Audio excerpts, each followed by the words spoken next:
ICM ভর্তি হওয়ার পরে যখন আইসিএম টোটাল সিলেবাসটা দেখছি, সিলেবাসের আমি দেখলাম যে এমন কোনো পয়েন্ট নাই, টপিক নাই যেগুলো আমরা আলোচনা করিনি, আমরা পড়িনি। সুতরাং ওই যে একটা মোটামুটি একটা ধারণা হয়ে গেল যে না, আমি আইসিএমবি পাস, মানে এই পয়েন্টগুলো আমি পারি।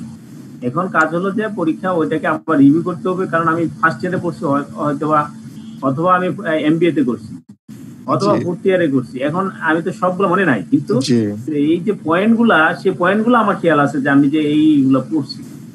সেই ক্ষেত্রে মানে যারা আসলে ইউনিভার্সিটিতে ভালো লেখাপড়া পড়ে, হ্যাঁ, বিবিএমবিএ ভালো করে যদি কোর্সগুলো পড়ে আসে, তাহলে তার জন্য অনেকটাই সহজ।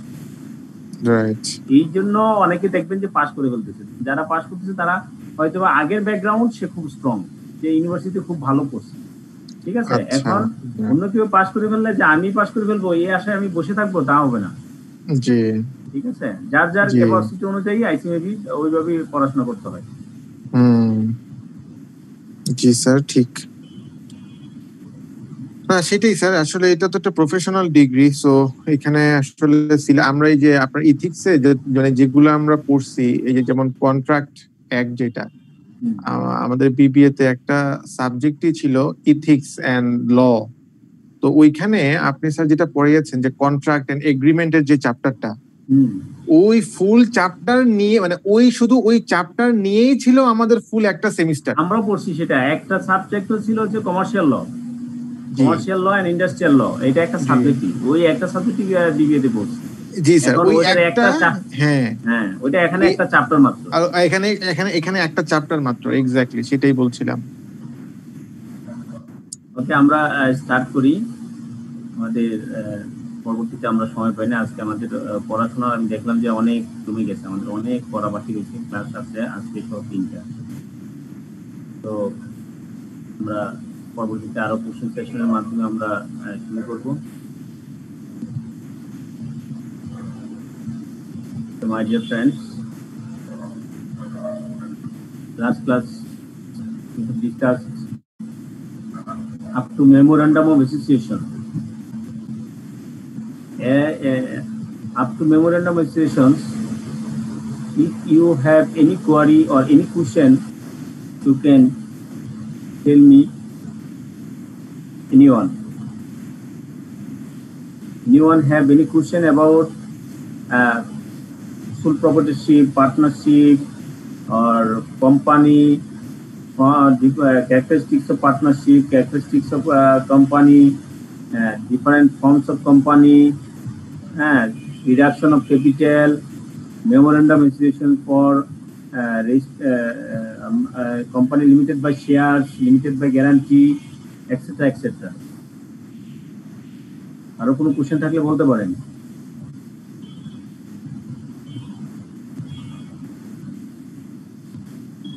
স্যার কোশ্চেন না, এটা একটু ইয়ার ব্যাপার স্যার। মোয়া বা এওয়া যেটা, এটা তো স্যার কোম্পানি ফরমেশনের সময় আমাদেরকে আমরা আরজিএসসি থেকে পাচ্ছি বা নিচ্ছি। হ্যাঁ স্যার, এটা কি কোনো কারণে আমরা কি এটা কি কোনো কোম্পানি চাইলে কি এডিট করতে পারে, মানে কোনো চেঞ্জ করতে পারে, যে সে চাচ্ছে যে কোনো কিছু অ্যাড করতে বা ডিলিট করতে? করতে পারে। এও করতে পারে, আর্টিকেলস অফ অ্যাসোসিয়েশন করতে পারে, এমও করতে পারে না। করতে হলে আবার এমএও করতে হলে অ্যাপ্লিকেশন করতে হয়, ওই নির্দিষ্ট পন্থা ফলো করে তারপর করতে হয়। আর association of articles of association যেটা, সেটা স্পেশাল রেজুলেশন করে সেখানে অ্যামেন্ডমেন্ট করলে সেই অ্যামেন্ডমেন্ট কপিটা ওখানে জমা দিলেই হয়ে যায়। স্যার সেটা তো আরজিএসসি হয়ে আসতে হয়। হ্যাঁ, আরজিএসসি তো জমা দিলেই হয়ে যায়, কিন্তু এমওটা মেমোরেন্ডাম অফ অ্যাসোসিয়েশনটা চেঞ্জ করতে হলে সেখান থেকে ওই নির্দিষ্ট ফর্ম আছে, ওই যে ফর্ম 12, এই ফর্মগুলো ফিল আপ করে তারপর করতে হবে।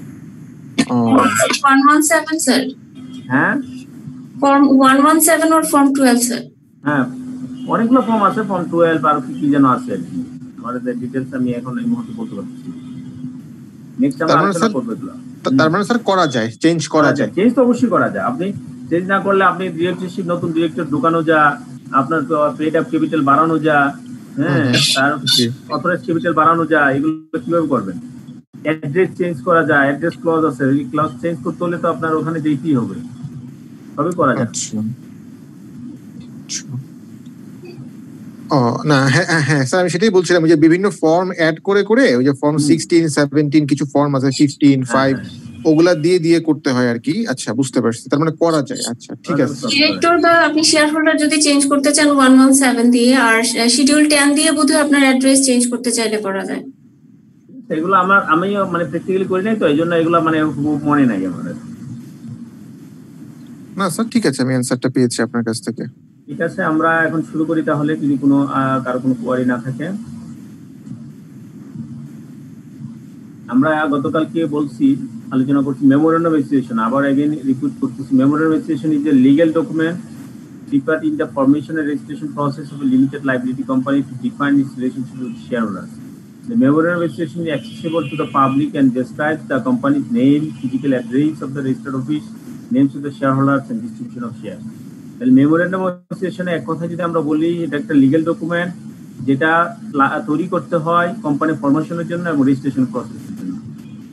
হ্যাঁ, এই মেমোরেন্ডাম অফ অ্যাসোসিয়েশনের কি কি থাকে সেগুলা এখানে কিছু বলছে, তারপর আমরা আরো ইন ডিটেলস আমরা নিচে আমরা দেখবো। Next, the following contents of the memorandum of association. Memorandum of association content গুলা কি কি থাকে? The first content, name clause. For a public limited company, name of the company must have a word limited as the last word. যদি এটা limited company হয়ে থাকে, দেন আপনার নামের শেষে অবশ্যই লিমিটেড কথাটা লেখা থাকবে। For the private limited company, the name of the company must have the words private limited at the last word. Private limited কোম্পানির ক্ষেত্রে প্রাইভেট কথাটা লিমিটেড কথাটা লেখা থাকবে, প্রাইভেট লিমিটেড। আর পাবলিক লিমিটেডের ক্ষেত্রে পাবলিক লিমিটেড না থাকলেও শুধু লিমিটেড কথাটা অবশ্যই লিখতে হবে, পাবলিক লিমিটেড বলবে না, লিমিটেড কথাটা লিখবে। আর প্রাইভেট লিমিটেডের ক্ষেত্রে প্রাইভেট লিমিটেড কথাটা লিখতে হবে। Then registered office clause. Registered office ক্লজটাতে আপনার কোথায় এই অর্গানাইজেশনটার অফিস, এটা রেজিস্ট্রেশন কোথায় সেটা স্পেসিফিকলি এখানে উল্লেখ করতে হবে, অ্যাড্রেসটা উল্লেখ করতে হবে। দেন বলা হচ্ছে object clause. Object clause, it must specify the objects for which the company is being Incorporated.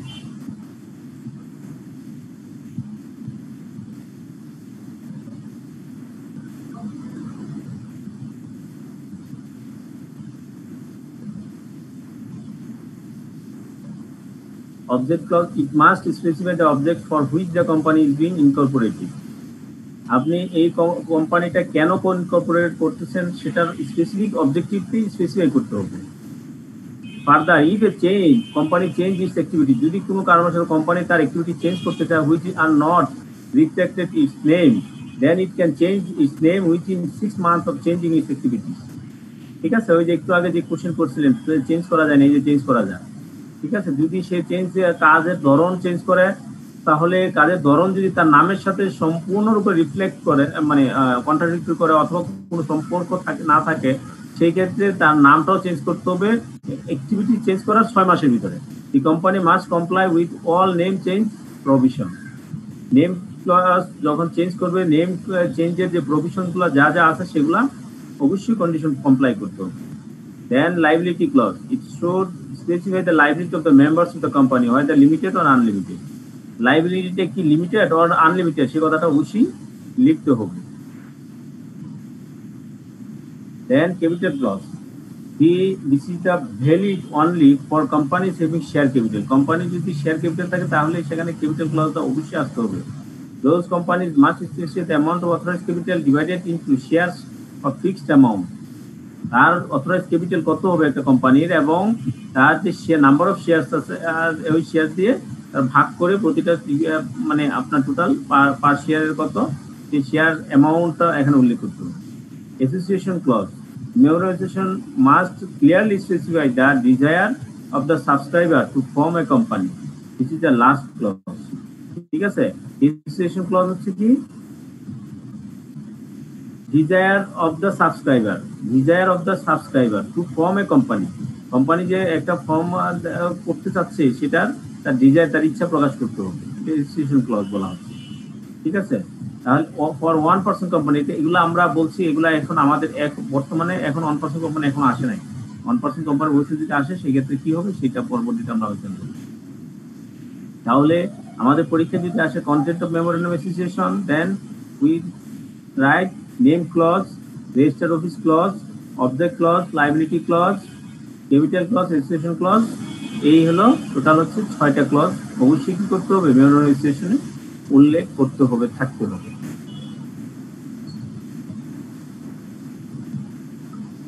দেন আমরা বলা হচ্ছে একটা কোম্পানি যখন আপনি ফরমেশন করবেন তার আগে প্রথমেই প্রি রিকুইজিশন, কোম্পানি ফরমেশনের আগে কিছু কাজ করতে হয়। প্রি রিকুইজিশন, ফার্স্ট রিকুইজিশন হচ্ছে প্রি রিকুইজিশন কোম্পানি নেম।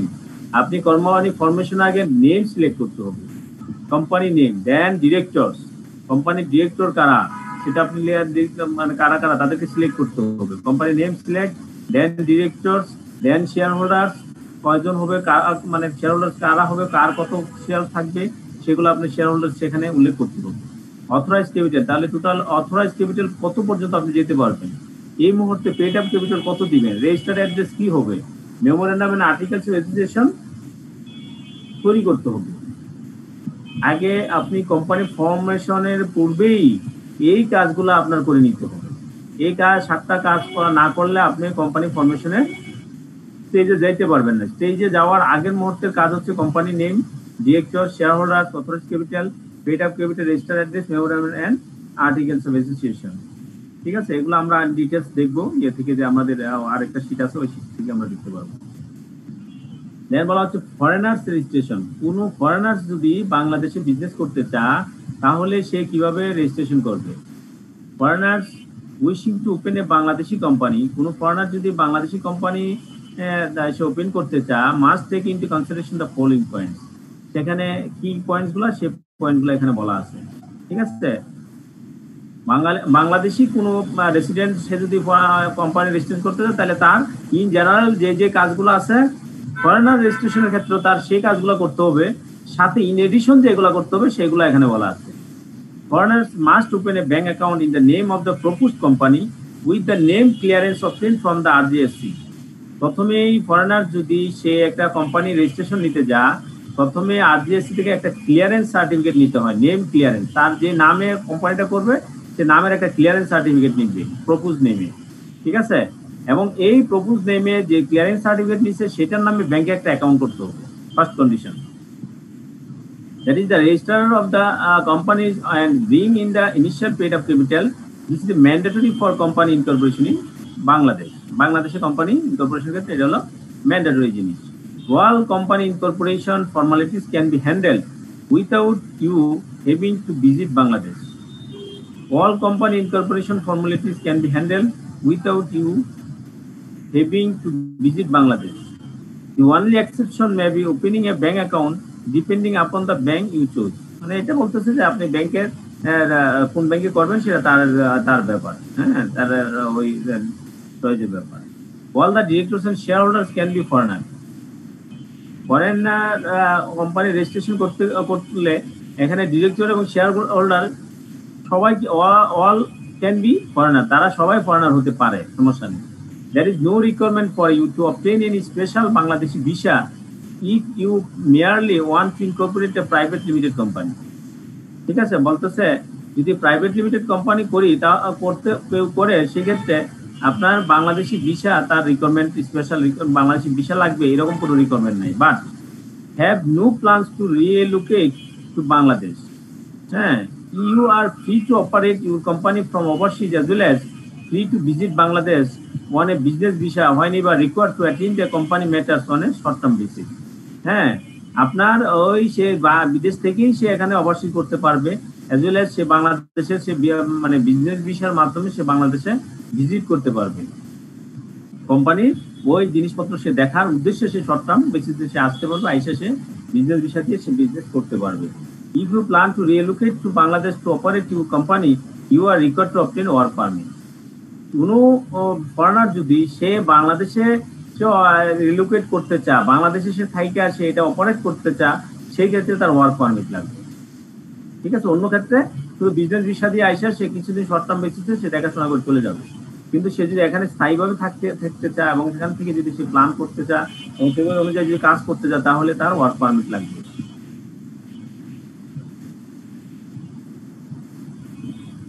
তাহলে এই হলো যদি ফরেনার রেজিস্ট্রেশনের জন্য। আমি প্রথমেই বলবো ফরেনার রেজিস্ট্রেশনের জন্য ফার্স্ট অফ অল আপনি এখানে এই লাইনটা আমার লেখা নাই, এগুলো হচ্ছে আপনার স্পেশাল কন্ডিশন। বাংলাদেশে কোনো ফরেনার যদি রেজিস্ট্রেশন করতে চায় তাহলে অন্য বাংলাদেশের যে ফর্মালিটি সে ফলো করতে হবে। তার আগে যা তার সাথে তার এডিশনাল যেগুলো করতে হবে সেগুলো এখানে বলা আছে।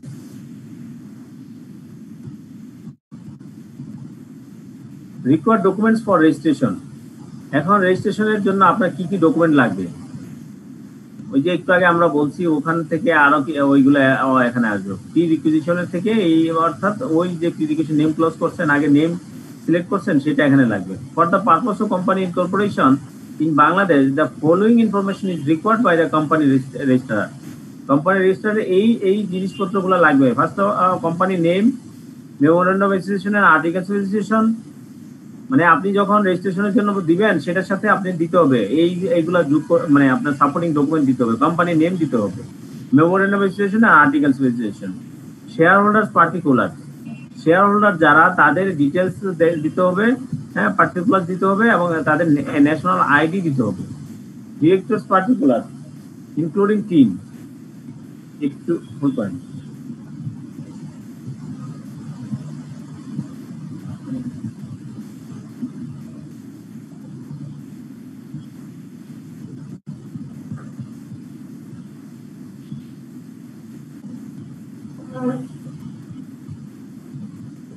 শেয়ার হোল্ডার্স পার্টিকুলার মানে শেয়ার হোল্ডারদের ডিটেলস দিতে হবে, তার বিস্তারিত বর্ণনা দিতে হবে। দেন ডিরেক্টরস পার্টিকুলার দিতে হবে ইনক্লুডিং টিম, ডিরেক্টরদের ক্ষেত্রে টিম দিতে হবে, কিন্তু শেয়ার হোল্ডারদের ক্ষেত্রে শুধু ন্যাশনাল আইডি দিলেই হবে। ঠিক আছে, শেয়ার হোল্ডার যারা তাদের ন্যাশনাল আইডি। এখন কোশ্চেন আসতে পারে তাদের ডিরেক্টর কি ন্যাশনাল আইডি লাগবে না? অবশ্যই লাগবে, কারণ ডিরেক্টর যারা নর্মালি তারাই কি শেয়ার হোল্ডার, তাদের একটা অ্যাটলিস্ট ওয়ান শেয়ার তারা হোল্ড করবে। তাহলে ডিরেক্টর যারা তাদেরও কি লাগবে, পার্টিকুলার দিতে হবে, সেখানে টিন লাগবে। দেন রেজিস্টার অ্যাড্রেস, আপনি কোন অ্যাড্রেস, সেই অ্যাড্রেসে রেজিস্টার অ্যাড্রেসটা দিতে হবে। Sign form 9 and subscriber page, হ্যাঁ আপনার ফর্ম 9 এখানে আপনার জমা দিতে হবে এবং সাবস্ক্রাইবার যে পেজ আছে, একটা পেজ আছে, সেই পেজটা দিতে হবে। For foreigners copy of passport of share holder and director. যদি ফরেনার কেউ যদি হয়ে থাকে তাহলে তার কি লাগবে, পাসপোর্ট লাগবে। শেয়ার হোল্ডার যতগুলো যে ফরেনার যে শেয়ার হোল্ডার তার পাসপোর্ট লাগবে এবং ডিরেক্টর হলে তারও পাসপোর্ট কপি লাগবে। এই হচ্ছে রিকোয়ার্ড ডকুমেন্ট। রিকোয়ার্ড তাহলে আমরা কি পেলাম, company name, memorandum of registration, articles of registration, share holders particular, directors particular, registered address, sign from 9 and subscriber page. For foreigners a copy of passport of shareholder and director. ঠিক আছে, ফরেনারের ক্ষেত্রে এই addition এটা দিতে হবে। দেন আমরা যদি বলি রেজিস্ট্রেশন প্রসিডিউর, আমরা ইন ডিটেলস আরেকটা শীট আছে, আমরা আমার ওয়ার্ডের ফাইল, সেখান থেকে আমরা দেখব রেজিস্ট্রেশন প্রসিডিউর। রেজিস্ট্রেশন প্রসিডিউরটা কি? দেয়ার are the 3 distinct steps involved in the Bangladeshi company setup procedure. আপনার কোনো একটা কোম্পানি রেজিস্ট্রেশনের জন্য প্রসিডিউর হচ্ছে 3টা প্রসিডিউর, মানে স্টেপ ফলো করতে হয়। ফার্স্ট অফ অল যাইতে হয় আপনার নেম ক্লিয়ারেন্স। একটা নামের, আপনি যে কোম্পানি করবেন সেই কোম্পানির জন্য একটা কোম্পানির নামের একটা ক্লিয়ারেন্স দিবে প্রথম, আদেশ নেম ক্লিয়ারেন্স। দেন এই যে নাম পাইলেন, সে নামের মাধ্যমে দিয়ে একটা অ্যাকাউন্ট করতে হবে, bank account opening and bringing in the paid up capital. Bank account করে সেখানে আপনার পেড আপ ক্যাপিটাল যেটা, সেটা এখানে জমা করতে হবে ব্যাংকের অ্যাকাউন্টে। And finally company registration. Then আপনি ফাইনালি আপনি যেটা পাবেন সেটা কোম্পানি, দেন আপনি রেজিস্ট্রেশন নাম্বার পাবেন। তাহলে আমাদের 3টা পদ্ধতি মানে ধাপ ফলো করতে হচ্ছে। ফার্স্ট হচ্ছে নেম ক্লিয়ারেন্স, দেন সেকেন্ড হচ্ছে ব্যাংক অ্যাকাউন্ট ওপেনিং, হ্যাঁ bank account opening and bringing up in the paid up capital. Paid up capital যদি নিয়ে না আসেন তাহলে কোম্পানি রেজিস্ট্রেশন দিবে না। ফাইনালি হচ্ছে company registration. Step B is only applicable if there is any foreign share holders in the propose company. যদি propose কোম্পানিতে যদি ফরেনার শেয়ার হোল্ডার থাকে তাহলে এই বি যেটা, সেটা ম্যান্ডেটরি। অন্য ক্ষেত্রে সেটা হইতে পারে, না করলেও দিয়ে দেয়, কিন্তু নর্মাল প্র্যাকটিস হচ্ছে ব্যাংক অ্যাকাউন্ট করতে হয়, করে তারপরে দেয়। ঠিক আছে, কিন্তু বাংলাদেশিদের ক্ষেত্রে যদি ব্যাংক অ্যাকাউন্ট নাও করে, আপনার নিয়ম অনুযায়ী সে দিয়ে দিতে পারে, সমস্যা নেই। ক্যাপিটাল অ্যাকাউন্টে ঢুকতে হবে এরকম না, নেম ক্লিয়ারেন্স দিয়ে তারপরে কোম্পানি রেজিস্ট্রেশন দিয়ে দিতে পারে।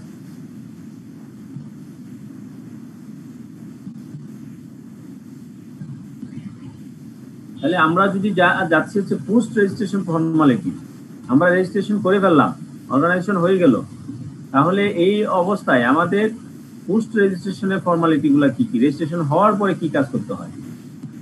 Document issued by RJSC, RJSC এই ডকুমেন্টগুলো ইস্যু করে। সার্টিফিকেট অফ ইনকর্পোরেশন, আপনি যে ইনকর্পোরেশন হয়েছেন সেটার জন্য আরজেএসসি আপনাকে একটা সার্টিফিকেট দিবে, এই সার্টিফিকেট আপনি মেনটেন করতে হবে। আরজেএসসি will issue A certificate of incorporation of the company.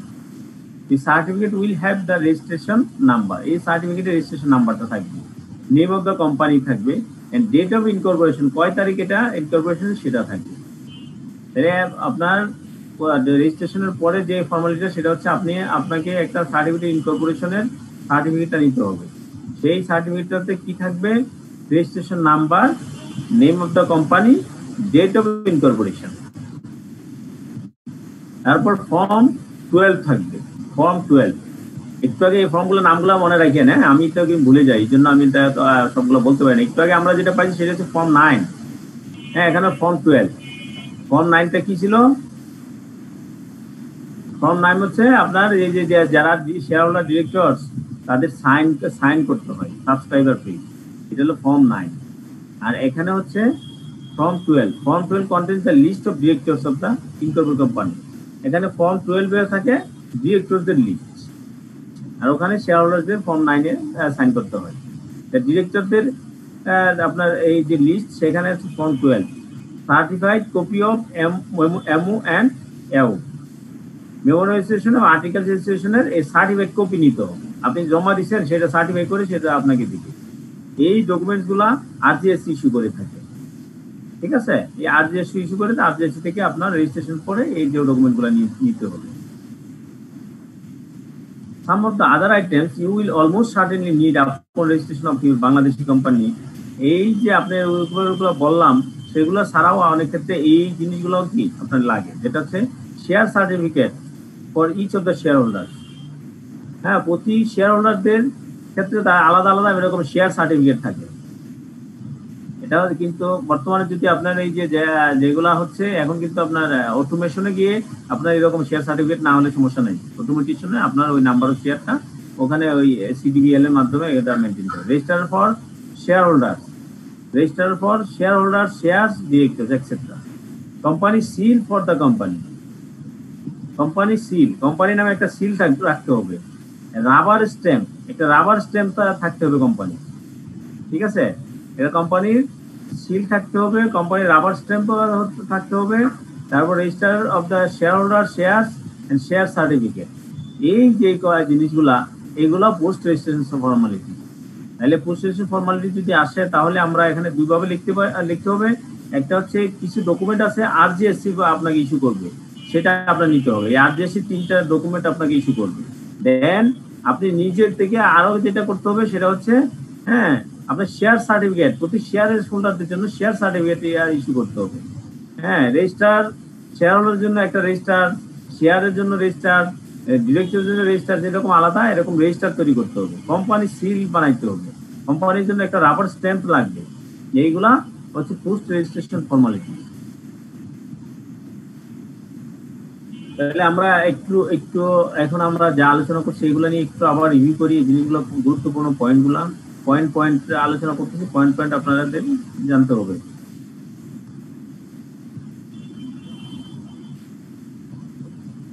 তাহলে বলেন আমাদের এখানে তাহলে মেমোরেন্ডাম রেজিস্ট্রেশনে কি কি থাকে? মেমোরেন্ডাম রেজিস্ট্রেশন বলতে কি বুঝি এবং এখানে কন্টেন্টস গুলো কি কি?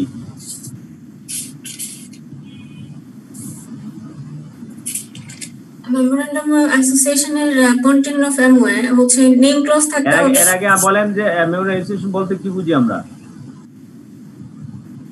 একটা লিগ্যাল ডকুমেন্ট, যেটা আমার এটা একটা মানে আমি যখন কোম্পানি ফরমেশন করব, এটা একটা রেজিস্ট্রেশন প্রসিজার যে কোনো লিমিটেড কোম্পানির জন্য।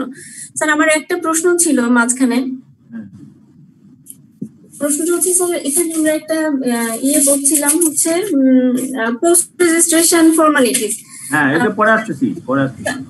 ওখানে যে ডকুমেন্টস গুলোর কথা বলা হয়েছে এই শুধুমাত্র সার্টিফিকেট অফ ইনকর্পোরেশন ফর্ম 12 যেটা লিস্ট অফ ডিরেক্টরস থাকে এবং সার্টিফাইড কপি অফ এমওএ এবং এওএ মানে memorandum of association and article of association এখানে কি ট্রেড লাইসেন্সটা কি এর মধ্যে পড়বে না স্যার? এটা হচ্ছে আপনার এখানে যেটা দেখেন না এইটা দেখেন, এটা হচ্ছে পোস্ট রেজিস্ট্রেশন ফর্মালিটিজ এর ডকুমেন্টস যেগুলো আরজেসি থেকে ইস্যু করা হয়।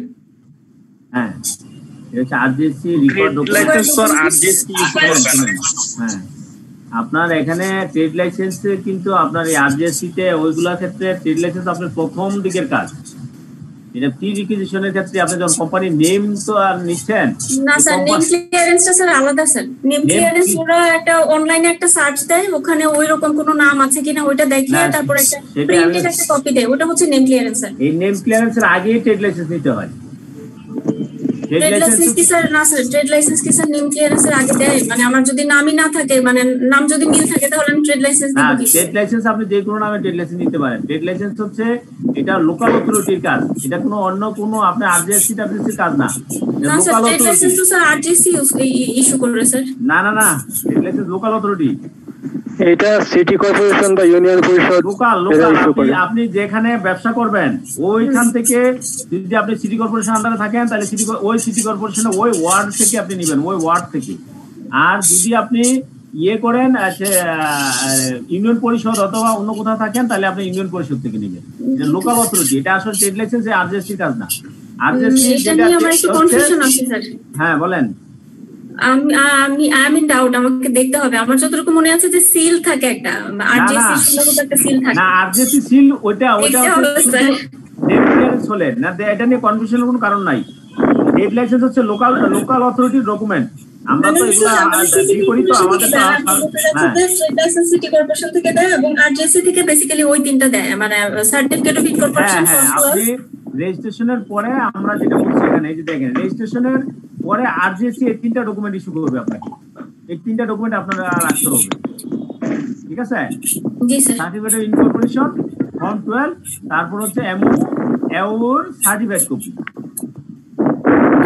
আমি প্রথম দিকে থাকি, আমরা সিরিয়ালি যাই। হ্যাঁ আমরা আলোচনা তো অবশ্যই করবো। একজন বলেন তাহলে মেমোরেন্ডাম অফ অ্যাসোসিয়েশন বলতে আমরা কি বুঝি? একজন বলছেন, তারপর বলেন কন্টেন্ট গুলা কি কি, আরেকজন বলেন।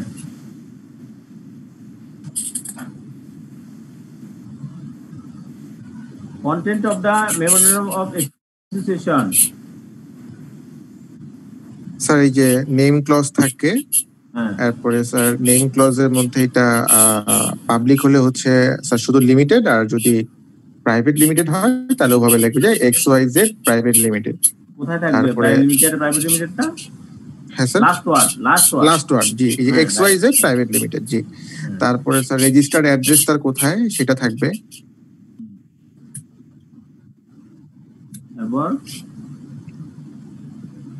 তারপরে স্যার ওই যে পেইড আপ ক্যাপিটাল তৈরি হচ্ছে অবজেক্টে কি কি কোম্পানির, মানে অবজেক্ট ক্লজ থাকবে, লায়াবিলিটি ক্লজ থাকবে, লায়াবিলিটি ক্লজ, ক্যাপিটাল ক্লজ থাকবে, অ্যাসোসিয়েশন ক্লজ। এই হলো ওই ছয়টাই। পরে আরেকটা আছে ওয়ান ফর পারসন কোম্পানি। এটা আমি এটা রেখে দিয়েছি, এটা ভবিষ্যতের জন্য, এটা এখন না, ফর ফিউচার। হ্যাঁ ফর ফিউচার।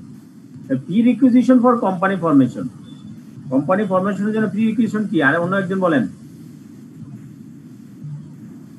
স্যার কোম্পানির একটা নেম লাগবে, ডাইরেক্টরের লিস্ট লাগবে, তারপর স্যার পেইড অফ ক্যাপিটাল কত হবে সেটা লাগবে। হ্যাঁ ক্যাপিটাল কারা অথরাইজ ক্যাপিটাল কতটুকু থাকবে, তারপরে আগে হতে হবে শেয়ার ডিরেক্টরের সাথে শেয়ার হোল্ডার। আপনি একটার সাথে একটা হলে তখন আপনার বলতে সহজ হবে।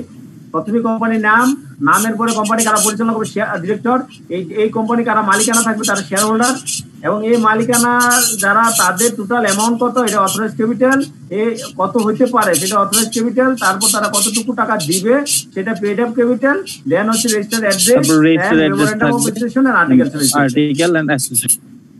আরেকজন বলেন, মুখস্থ বলবেন 7টা নাম এখানে। Pre requisition for company registration, company name, director, share holders, authorised capital, paid up. আপনি না আরেকজন বলেন। সারোয়ার জাহান বলেন না, আপনি বলছেন দুই একটা, আরেকজন বলেন। Sir company name, directors list, share holders list, তারপর authorised capital, paid up capital, registered address, MOA and AOA. Thank you. ঠিক আছে, আপনারা মানে একজন বলছি আমরা যেন সবগুলো পারি, আরেকজন বলবেন, আরেকজন বলেন। কি রিকুইজিশন ফর কোম্পানি ফরমেশন, একজন বলেন। কোম্পানি অ্যাড্রেস, ডিরেক্টরস, হয় না, প্রথমে company name, company name, directors, share holders, authorised capital, paid up capital, কোম্পানির অ্যাড্রেস, তারপরে হচ্ছে গিয়ে এমওএ আর AOA. Thank you. Company address বলতে আমরা কোম্পানি অ্যাড্রেস বলবো না, আমার এখানে যে বাসা সেটাই বলবো, রেজিস্টার্ড অ্যাড্রেস। কোম্পানি অ্যাড্রেস কয়েকটা হয় বুঝছেন, কোম্পানির অ্যাড্রেস কয়েকটা থাকে। আপনার একটা কোম্পানির 10টা ফ্যাক্টরি থাকতে পারে, তারপরে অ্যাড্রেস 10টা ফ্যাক্টরি। রেজিস্টার্ড অ্যাড্রেস ট্রেড লাইসেন্সে থাকে, ওটা হচ্ছে রেজিস্টার্ড অ্যাড্রেস। ট্রেড লাইসেন্সও আপনার দুই একটা অ্যাড্রেসও থাকতে পারে। এখানে বলা থাকে যে রেজিস্টার্ড অ্যাড্রেসে তো আপনার হচ্ছে রেজিস্টার্ড অ্যাড্রেসটা, হ্যাঁ রেজিস্টার্ড অ্যাড্রেসটা আপনি এজন্যই রেজিস্টার্ড অ্যাড্রেস হচ্ছে আপনার ওই যেটার মাধ্যমে আরজেসি থেকে রেজিস্ট্রেশন না, সেটা রেজিস্টার্ড অ্যাড্রেস। অ্যাড্রেস কয়েকটা হতে পারে, একটা হচ্ছে বিজনেস অ্যাড্রেস, একটা রেজিস্টার্ড অ্যাড্রেস, একটা ফ্যাক্টরি অ্যাড্রেস, 3 প্রকার অ্যাড্রেস হতে পারে। আচ্ছা ওকে স্যার, ঠিক আছে, থ্যাংক ইউ। তাহলে আমরা আশা করি এটা বলবো না, ঠিক আছে পয়েন্টগুলা। নেক্সট আমরা বলছি ফরেনার রেজিস্ট্রেশনের জন্য কি করতে হয় in addition. Sir in addition foreigners রেজিস্ট্রেশনের জন্য লাগে আরজিএসসি থেকে নেম ক্লিয়ারেন্স নিতে হবে, তারপরে সে অনুযায়ী ব্যাংক অ্যাকাউন্ট খুলতে হবে। তিনি যদি বাংলাদেশে নাও ভিজিট করেন তবুও তিনি এই নেম ক্লিয়ারেন্স এটা করতে পারবেন, কিন্তু ব্যাংক অ্যাকাউন্ট খুলতে গেলে সেটা ব্যাংকের কনসার্ন, ব্যাংক কিভাবে ব্যাংক অ্যাকাউন্ট খুলবে। তারপরে সব শেয়ার হোল্ডার এবং ডিরেক্টর যে তারা ফরেনার হতে পারবে, শর্ট টার্ম বেসিসে বিজনেস ভিসা নিয়ে দেশে ভিজিট করতে পারবে, কিন্তু যদি বাংলাদেশে থেকে কাজ করতে চান তাহলে সেক্ষেত্রে ওয়ার্ক পারমিট লাগবে। ওকে, থ্যাংক ইউ, থ্যাংক ইউ। সবাই বুঝছেন সুন্দরভাবে তো কিন্তু বলছেন উনি। দেন আমরা বলবো যে রেজিস্ট্রেশনের জন্য আমাদের রিকর্ড ডকুমেন্টস কি কি লাগবে রেজিস্ট্রেশন যখন আমি নিতে যাব। ওই একটু আগে প্রি রিকুইজিশন থেকে ওইটা থেকে আরেকটু মানে সাপ্লিমেন্টারি আর কি, আপনি কি ডকুমেন্টগুলোর সাথে সাথে কি দিতে হবে।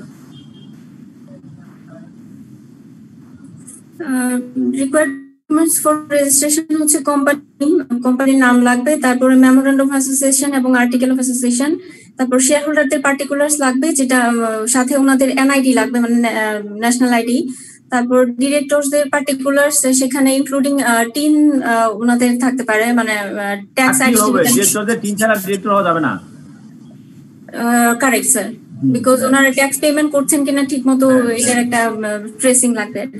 তারপরে রেজিস্টার অ্যাড্রেস, যেটা আগেও ছিল আমাদের প্রি রিকুইজিশনের মধ্যে, রেজিস্টার অ্যাড্রেস লাগবে এবং ফর্ম 9 লাগবে। ফর্ম সাইন ফর্ম 9 সবগুলো ছিল company name, Memorial registration, article registration, share holder, এখানে আমরা বলছি শেয়ার হোল্ডার শুধু, ঠিক আছে। আর এখানে বলছি শেয়ার হোল্ডার পার্টিকুলার, আর এগুলো ডকুমেন্ট আকারে জমা দিতে হবে। ক্লিয়ার? ওই আগেরগুলো আর এগুলো একই জিনিস অনেকটাই।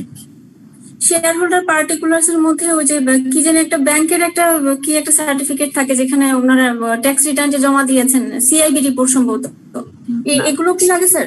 না না না, ওগুলো লাগে না, ওগুলো লাগে না, ন্যাশনাল আইডি লাগে। ন্যাশনাল আইডি নেই না, ম্যান্ডেটরি যেটা, যে এখানে যেটা বলা হচ্ছে সেটা ম্যান্ডেটরি। ইন এডিশন অনেক সময় আপনার কোয়ারির জন্য চাইতে পারে, সেটা এডিশনাল, ঠিক আছে। আমরা যেখানে যেগুলো বলবো সেগুলো ম্যান্ডেটরি। Okay sir. দেন হচ্ছে সাইন ফর্ম 9 লাগবে এন্ড সাবস্ক্রাইবার পেজও লাগবে, যেটা সাবস্ক্রাইব করা থাকে। এবং ফরেনাররা যদি থাকেন তাহলে যে কোনো ফরেনার, যদি একজন ফরেনারও যদি শেয়ার হোল্ডার ফরেনার থাকেন, সরি, সেই ক্ষেত্রেও তার পাসপোর্ট লাগবে। যেই হোক না কেন তার পাসপোর্ট লাগবে। Thank you. আরেকজন বলেন, এর নামগুলো সবগুলো নাম বলেন, এখানে 7টা পয়েন্ট বলছি, 7টা পয়েন্ট বলেন। স্যার কোম্পানি নেম, হ্যাঁ, memorandum of association and article of association, shareholders particular, directors particular, including TIN, tax identification number. Foreigner থাকলে copy of passport, even কোনো director foreigner যে তারপর সাবস্ক্রাইব পেজ এন্ড ফর্ম 9 আর company registered address sir. Thank you. আমরা সবাই মোটামুটি আমরা এই নিয়ে কয়েকবার আলোচনা করলাম, আশা করি সবাই ইনশাআল্লাহ আমাদের মোটামুটি মুখস্থ হয়ে গেছে। নেক্সট আমরা যদি বলি রেজিস্ট্রেশন প্রসিডিউরটা বলেন, একজন বলেন, যারা বলছেন এখন এর বাদ দিয়ে অন্য একজন বলেন রেজিস্ট্রেশন প্রসিডিউর।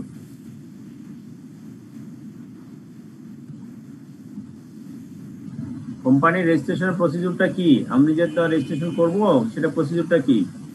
যদি আমরা যারা অনেকে প্র্যাকটিক্যাল করছে তারা খুব ভালো জানে, আমরা কিন্তু থিওরিক্যালি জানি, প্র্যাকটিক্যাল করি নাই।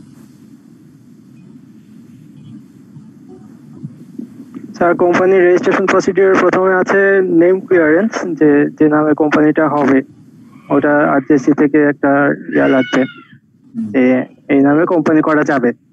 একটা নেম ক্লিয়ারেন্স সার্টিফিকেট হবে, তারপরে ব্যাংক অ্যাকাউন্ট ওপেন করতে হবে এবং তারপরে কোম্পানি রেজিস্ট্রেশন প্রসেসে যেতে হবে।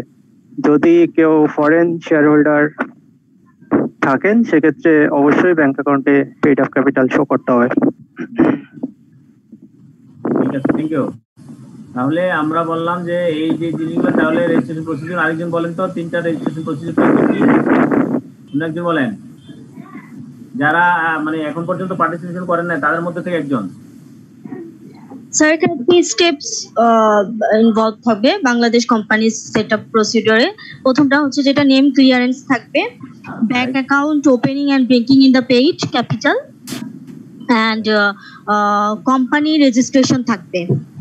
দেন হচ্ছে রেজিস্ট্রেশন, অর্থাৎ তিনটা স্টেপ। ফার্স্ট হচ্ছে নেম ক্লিয়ারেন্সের একটা সার্টিফিকেট নেবে, নেওয়ার পরে এসে সে ব্যাংক অ্যাকাউন্ট করবে।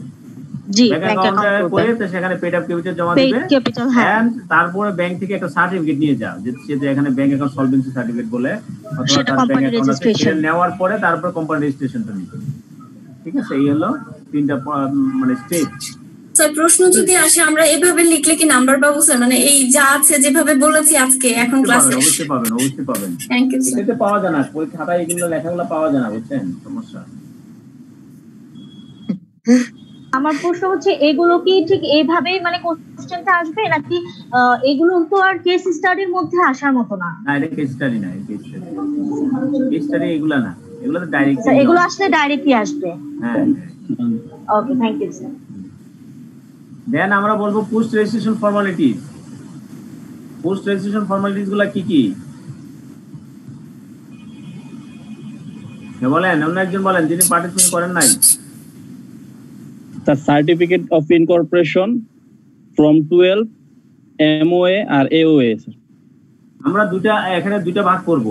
পোস্ট রেজিস্ট্রেশন ফর্মালিটিসটাকে দুইটা ভাগে ভাগ করছি। একটা হচ্ছে আরজিএসসি কিছু কাগজপত্র ডকুমেন্ট দিবে, সেগুলো নিব।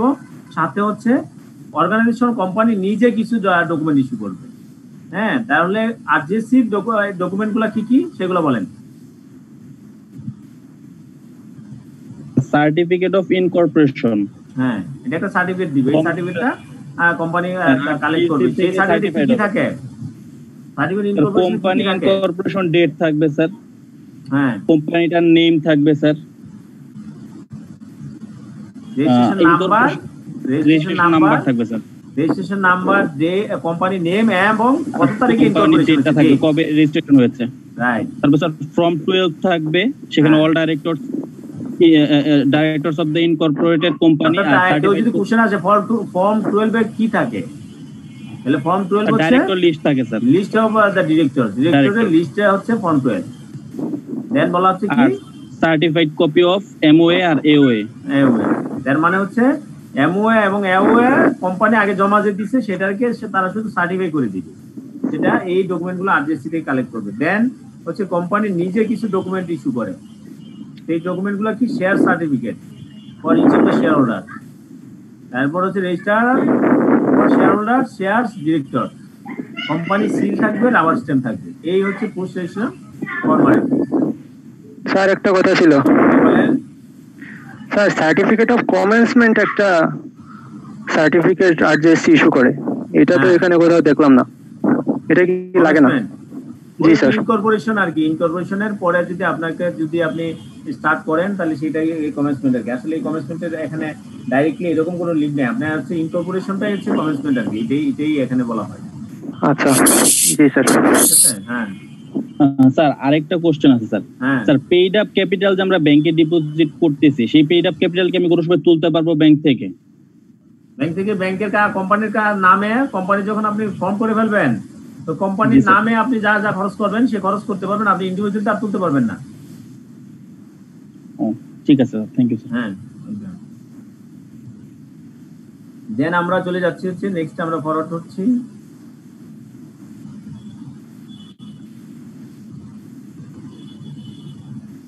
Annual general meeting. আমরা জানি অ্যানুয়াল জেনারেল মিটিং কি, এখানে অনেক লেখা টাকা আছে, আমরা এতগুলাতে আমরা ডিটেলস যাব না। নিয়মও অনেক নিয়ম আছে, ঠিক আছে। আসলে পড়তে গেলে অনেক পড়া, এত কত পড়বো বুঝি না। অ্যানুয়াল জেনারেল মিটিং বলতে আমরা প্রতি বছরে কোনো না কোনো মানে যে কোম্পানি তাদের যে একটা যে ক্যালেন্ডার ইয়ার সে নিবে, সেই ক্যালেন্ডার ইয়ারে সে করে একটা করে জেনারেল মিটিং করতে হবে। এই জেনারেল মিটিং মিনস হচ্ছে সব শেয়ার হোল্ডারদের জেনারেল মিটিং, ঠিক আছে। এখানে এই যে বলা হচ্ছে যে এই যে জেনারেল মিটিংটা হবে সেটার জন্য আগে নোটিশ দিতে হবে, এবং কোনো একটা অ্যানুয়াল জেনারেল মিটিং এই বছর করলাম, সামনে নেক্সট ইয়ারের যে আবার জেনারেল মিটিং অথবা গত বছরের জেনারেল মিটিং এবং এই বছরের জেনারেল মিটিংটা, আমি তো বলছি প্রতি বছরে একটা জেনারেল মিটিং করতে হবে, কিন্তু দুইটা জেনারেল মিটিং এর যে পার্থক্যটা সেটা 15 মাসের বেশি হবে না, ঠিক আছে। নিয়মটা হচ্ছে not more than 50 months shall elapse between the date of on general meeting, annual general meeting of a company and that of the next। একটা থেকে পরবর্তী যেটা অ্যানুয়াল জেনারেল মিটিং 15 মাসের বেশি হওয়া যাবে না। এখানে বলা হচ্ছে তারপর আবার কিছু আরো যেটা ব্যাখ্যা দিয়ে দিচ্ছে, সাপোজ কোন কোম্পানি যে may hold its first annual general meeting within a period of not more than 18 months from the date of incorporation. এই যে আমরা যে বললাম, হ্যাঁ, ইনকর্পোরেশন যে সার্টিফিকেট পাইলো, সেই সার্টিফিকেট পাওয়ার পরে 18 মাসের প্রথম জেনারেল মিটিংটা 18 মাস পর্যন্ত সে সময় পাবে, 18 মাসে বেশি নেওয়া যাবে না। And if such general meeting is held within that period, it shall not be necessary for the company to hold any general meeting in the year of its incorporation or in the following year। ঠিক আছে, তাহলে এইরকম এই হলো আমাদের annual general meeting এর সম্পর্কে section 81 of the company act 1994। Company act 1994 section 81 যে কথাটা বলছে সে কথাটা হচ্ছে প্রতি বছরই একটা কোম্পানি তার অ্যানুয়াল জেনারেল মিটিং করতে হবে, ঠিক আছে। প্রতি বছর ক্যালেন্ডার ইয়ারে তার অ্যানুয়াল জেনারেল মিটিং করতে হবে। তবে দুইটা জেনারেল মিটিং এর পার্থক্য, যেমন মনে করেন একটা জেনারেল মিটিং আপনি জানুয়ারিতে করলেন, এরপর এটাতে এই বছরে পড়লো, নেক্সট বছর তো আছে, তাহলে 2019 সালে যদি জানুয়ারিতে করেন 20 সালে এসে আপনি ডিসেম্বরে করবেন, তা হবে না। আপনার দুইটার জেনারেল মিটিং এর পার্থক্যটা কোনো মাসে বেশি হওয়া যাবে না। একটা ক্লজ। আরেকটা ক্লজ বলা হচ্ছে যদি কোনো একটা কোম্পানি, নতুন কোম্পানির ক্ষেত্রে সেটা 18 মাসের ভিতরে আপনি অ্যানুয়াল জেনারেল মিটিং করতে হবে। ইনকর্পোরেশনের ডেট থেকে শুরু করে 18 মাসের ভিতরে আপনি জেনারেল মিটিংটা করতে হবে, 18 মাসে বেশি হওয়া যাবে না। সেক্ষেত্রে বলা হচ্ছে 18 মাস যদি করি তাহলে দেখা গেছে যে কি এরপরের ইমিডিয়েট পরের বছরটা অনেক করতে হয় না, কারণ 18 মাসের পরে আপনি আরো 15 মাস আপনি সাথে পাচ্ছেন, ঠিক আছে, না করলেও হবে, সমস্যা নেই।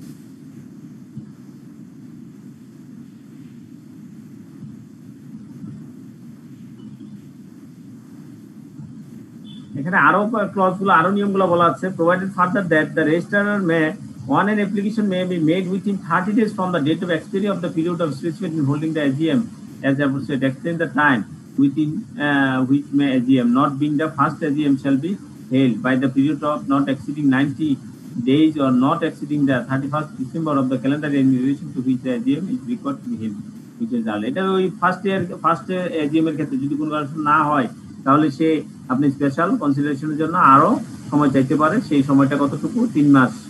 হ্যাঁ, প্রথমত মানে শেষ হওয়ার 30 দিন আগে আপনি অ্যাপ্লিকেশন করতে হবে, এবং সেটা আপনার বলা আছে যে আপনার সেই এটা 90 দিনের বেশি হবে না। সেই পিরিয়ডটা আপনি আরো যে এক্সটেনশন পাবেন সেটা 90 দিনের বেশি হওয়া যাবে না।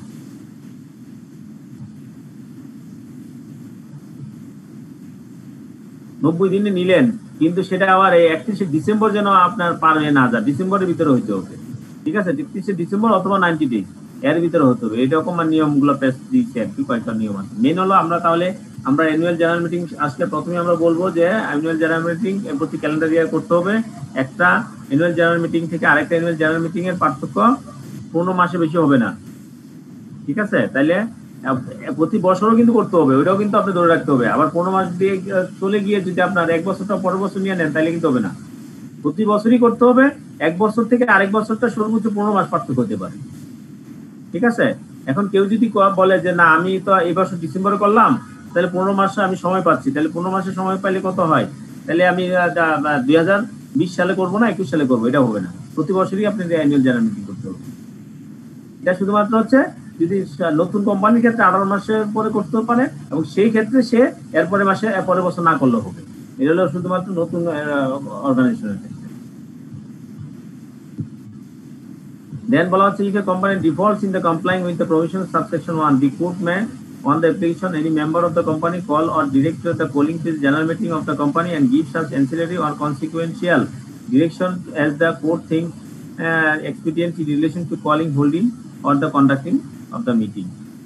যদি না করে সেই ক্ষেত্রে আপনার হচ্ছে সেকশনে এত অনুযায়ী কি করতে পারে, কোর্ট আপনাকে এই কল করার জন্য, মিটিং কল করার জন্য কোর্ট রায় দিতে পারে। পেনাল্টি কি? এই যে পেনাল্টির কথা এখানে বলা আছে, যদি কোনো কারণে যদি কেউ মানে আপনার এজিএম না করতে পারে তাহলে সেই পেনাল্টিটা কি হবে? পেনাল্টির অ্যামাউন্টটা কম, এই জন্যই অনেক ক্ষেত্রে কি হয়, তবে এটা পেনাল্টি 1 টাকা পেনাল্টি, সেটা পেনাল্টি কোম্পানির জন্য। কোম্পানি যদি ভালো রিপুটেশন থাকে সেক্ষেত্রে সে এই পেনাল্টি কখনোই বেয়ার করবে না। shall be punishable with fine which may extend to 10,000 টাকা, and in case of continuing default with a further fine which may extend to 250 টাকা for every day, after the first day during which is the default continue। তাহলে এই হলো মানে আপনার হচ্ছে জরিমানাটা, তাহলে 10,000 টাকা, এবং সেই ক্ষেত্রে যদি সে কন্টিনিউ ওইরকম ডিফল্ট করতে থাকে তাহলে তাকে আবার ফার্দার ফাইন করা হবে, এবং সেটা যদি প্রতিদিনের জন্য, তারপর যখন ফার্দার ফাইন করা হবে তখন প্রতিদিনের জন্য 250 টাকা করে তাকে ফাইন করা হবে। এই হলো অ্যানুয়াল জেনারেল মিটিং। তাহলে আমরা অ্যানুয়াল জেনারেল মিটিং এর ক্ষেত্রে আপনার পরীক্ষা অনেক কিছু আসতে পারে, আমরা ওইগুলো দেখতে হবে আমাদের। অ্যানুয়াল জেনারেল মিটিং এর নোটিশ দিতে হয়। নোটিশটা কিরকম থাকে? এই নোটিশটা অনেক সময় প্রায় আসে অ্যানুয়াল জেনারেল মিটিং এর নোটিশ। তারপরে আমাদের হচ্ছে এক্সট্রা অর্ডিনারি স্পেশাল রেজুলেশন। তাহলে আমার যদি রেজুলেশন যেগুলো হয়, যে রেজুলেশন একটা হলো স্পেশাল রেজুলেশন আর একটা এক্সট্রা অর্ডিনারি রেজুলেশন, সেইগুলো কি সেগুলো আমরা দেখি। সেকশন 87 এ কোম্পানি অ্যাক্ট 1994 কি বলছে? Extraordinary special resolution, a resolution shall be an extraordinary resolution when it has been passed by a majority of not less than 3/4 of such members entitled to vote are as present in person or by proxy at a general meeting, of which notice specifying the intention to propose that resolution as the extraordinary resolution have been duly given। এখানে দেখেন আরেকটা কথা আছে, এখানে proxy আছে। Proxy আপনারা একটা annual report নেবেন, ওই অ্যানুয়াল রিপোর্টে আপনি দেখবেন এই যে নোটিশ দেওয়া আছে অ্যানুয়াল রিপোর্টে, সাথে অ্যানুয়াল রিপোর্টে এরকম প্রক্সি ফর্ম দেওয়া আছে। প্রক্সি ফর্ম, প্রক্সি কি? আপনি যদি নিজে না দিতে পারে তাহলে সে প্রক্সির মাধ্যমে সে ভোট দিতে পারবে, ঠিক আছে? এবং গোটা ভোটের যে ফর্ম সেটাও একটা ফর্ম অনেক ক্ষেত্রে দেওয়া থাকে এই ইয়ে থেকে অ্যানুয়াল রিপোর্টে। আপনারা ভালো একটা কোম্পানির একটা অ্যানুয়াল রিপোর্ট নেবেন, সেখানে আপনি এগুলো দেখতে পারবেন। তাহলে এক্সট্রা অর্ডিনারি রেজুলেশন বলা হয় সেই রেজুলেশনটাকে যেখানে থাকবে তার 4/3 ভাগ চেয়ে বেশি, অর্থাৎ 3 ভাগের কম না এরকম হবে, অর্থাৎ মিনিমাম 4/3 ভাগ মেম্বার সেখানে ভোট দিবে, এবং এই ভোটের মাধ্যমে এটা মেজরিটি হবে, সেটাকে বলা হচ্ছে extra ordinary resolution. A resolution shall be an extraordinary resolution when it has been passed by a majority of not less than 3/4 of such members entitled to vote are as present in the person। তারা present হয়ে দিতে পারে অথবা প্রক্সির মাধ্যমে দিতে পারে, at a general meeting of which notice specifying the intention to propose the resolution as an extraordinary resolution has been duly given। A resolution shall be special resolution। Special resolution বলা হবে কখন? when it has been passed by such a majority is as record for the passing of an extraordinary resolution and at a general meeting of which not less than 21 days notice specifying the intention to propose the resolution as a special resolution has been given, duly given. তাহলে আমার special রেজুলেশনটা কি, সেটা special রেজুলেশনটা সেটা extraordinary resolution. সেই রেজুলেশনটা কি হবে না, আপনার যে নোটিশটা যেটা দিবে সেই নোটিশটা 21 দিনের কম হবে না। নোটিশটা যখন মিটিংটা হবে, জেনারেল মিটিংটা হবে, তার 21 দিনের চেয়ে আরো বেশি সময়ে আপনার রেজুলেশনের জন্য আপনার নোটিশ দেওয়া হবে, আপনার জেনারেল মিটিং এর জন্য নোটিশ দেওয়া হবে। তাহলে এই যে 21 দিনের চেয়ে যদি কম দিনের কোনো নোটিশ না দিয়ে এবং সেটা যদি আপনার এক্সট্রা অর্ডিনারি রেজুলেশন হয়ে যায়, অর্থাৎ 3/4 মেম্বাররা যদি সেখানে ভোট দেয়, তখন তাকে বলা হবে স্পেশাল রেজুলেশন। ঠিক আছে, তাহলে a resolution shall be a special resolution when it has been passed by such a majority as is required for the passing an extraordinary resolution. Extraordinary resolution pass করার জন্য যে মেজরিটি দরকার সেই majority যদি থাকে, and at a general meeting of which not less than 21 days notice, যেটা 21 দিনের চেয়ে কম দিনের নোটিশ থাকে না, specifying the intention to propose the resolution as a special resolution has been given, duly given. তাহলে এক্সট্রা অর্ডিনারি রেজুলেশন এবং special resolution কি আমরা জানলাম। আর যদি এই এক্সট্রা অর্ডিনারি এবং স্পেশাল রেজুলেশন ছাড়া অন্য যে রেজুলেশন সেগুলো হচ্ছে কি আমরা জেনারেল রেজুলেশন বলবো। ঠিক আছে, অথবা শুধু রেজুলেশন, জেনারেল রেজুলেশন মানে রেজুলেশন বলা যায় অনেকে। Minutes of proceedings of general meeting. ঠিক আছে, আমরা গত ক্লাসে একজন কোশ্চেন করছিল যে এরকম বোর্ডের মিনিটস হয়, মানে মিনিটস হয় কিনা, আসলে মানে রেজুলেশন হয়, মিনিটসও হয় রেজুলেশনও হয়। রেজুলেশন এক জিনিস, মিনিটস আরেক জিনিস। রেজুলেশন হলে স্পেশাল কোনো ডিসিশন গুলা নেওয়ার জন্য এবং সেটার জন্য ফার্দার আমার যখন কাজ করতে হয়, কোনো এক্সট্রা অর্ডিনারি যখন আসে, তখন এগুলাকে আমরা বলি রেজুলেশন। আর মিনিটস হচ্ছে এখানে যত ডিটেলস কারা উপস্থিত ছিলেন, তারপর সেখানে বলা হবে যে আপনার কি কি আলোচনা হয়েছে, সেই আলোচনা থেকে কি কি ডিসিশন আসছে, সেগুলোকে আমরা মিনিটস আকারে বলা হয়।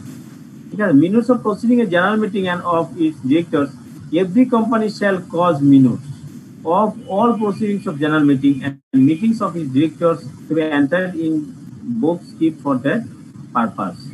Any such minutes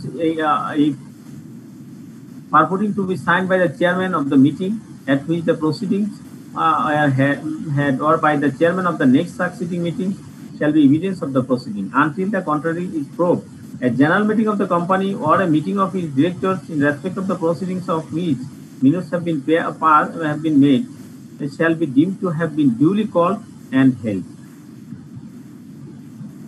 The proceedings of such meetings shall be deemed to have been held as described in the minutes and appointment of the directors and executive. এগুলো আসলে অনেক পড়াটোরা এগুলো দেখলে আপনার লাভ নেই। আমি নরমালি যেটা হচ্ছে মিনিটস এর গুলা কি থাকবে, মিনিটস হচ্ছে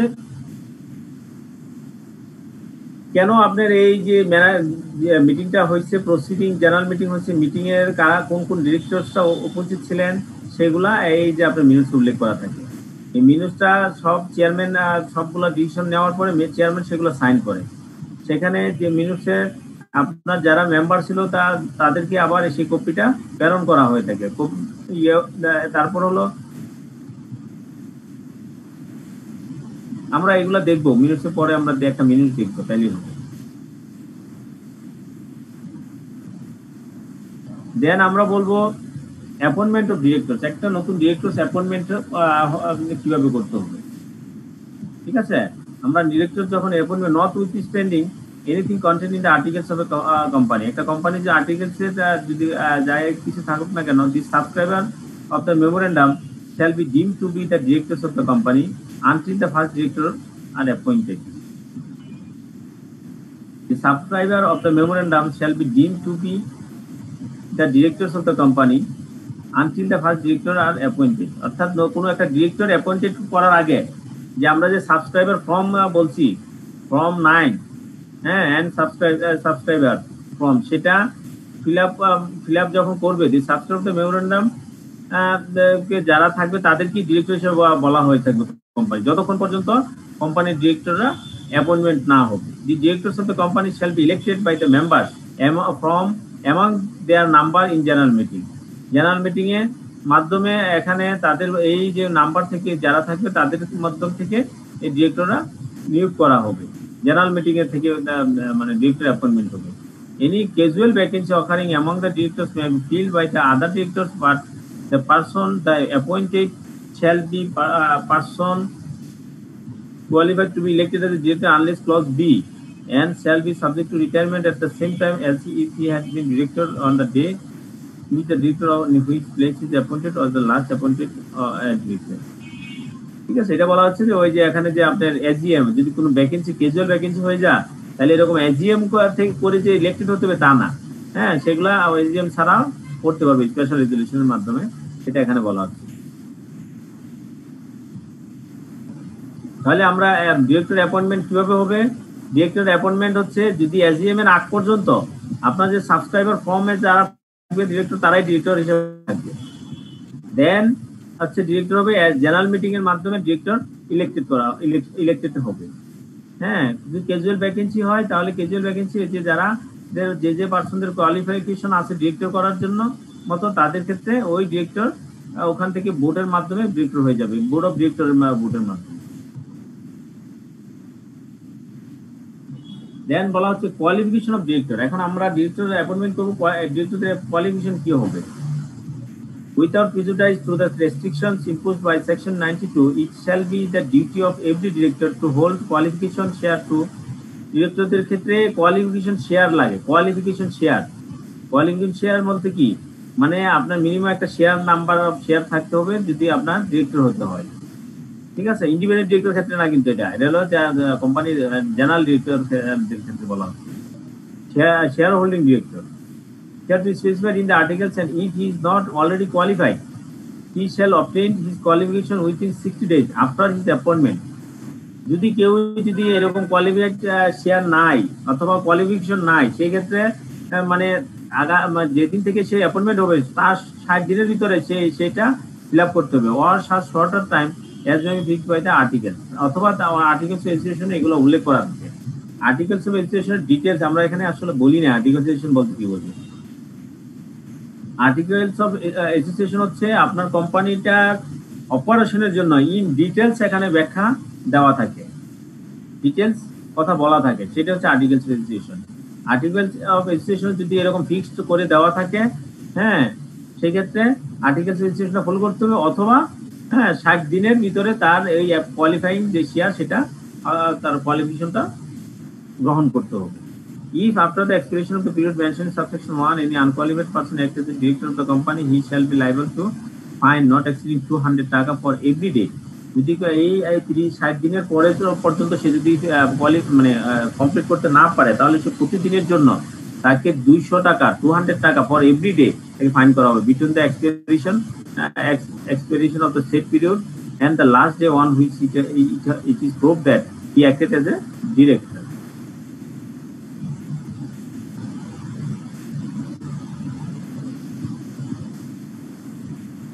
ডিসকোয়ালিফিকেশন অফ ডিরেক্টর। একটা ডিরেক্টর ডিসকোয়ালিফিকেশন কি?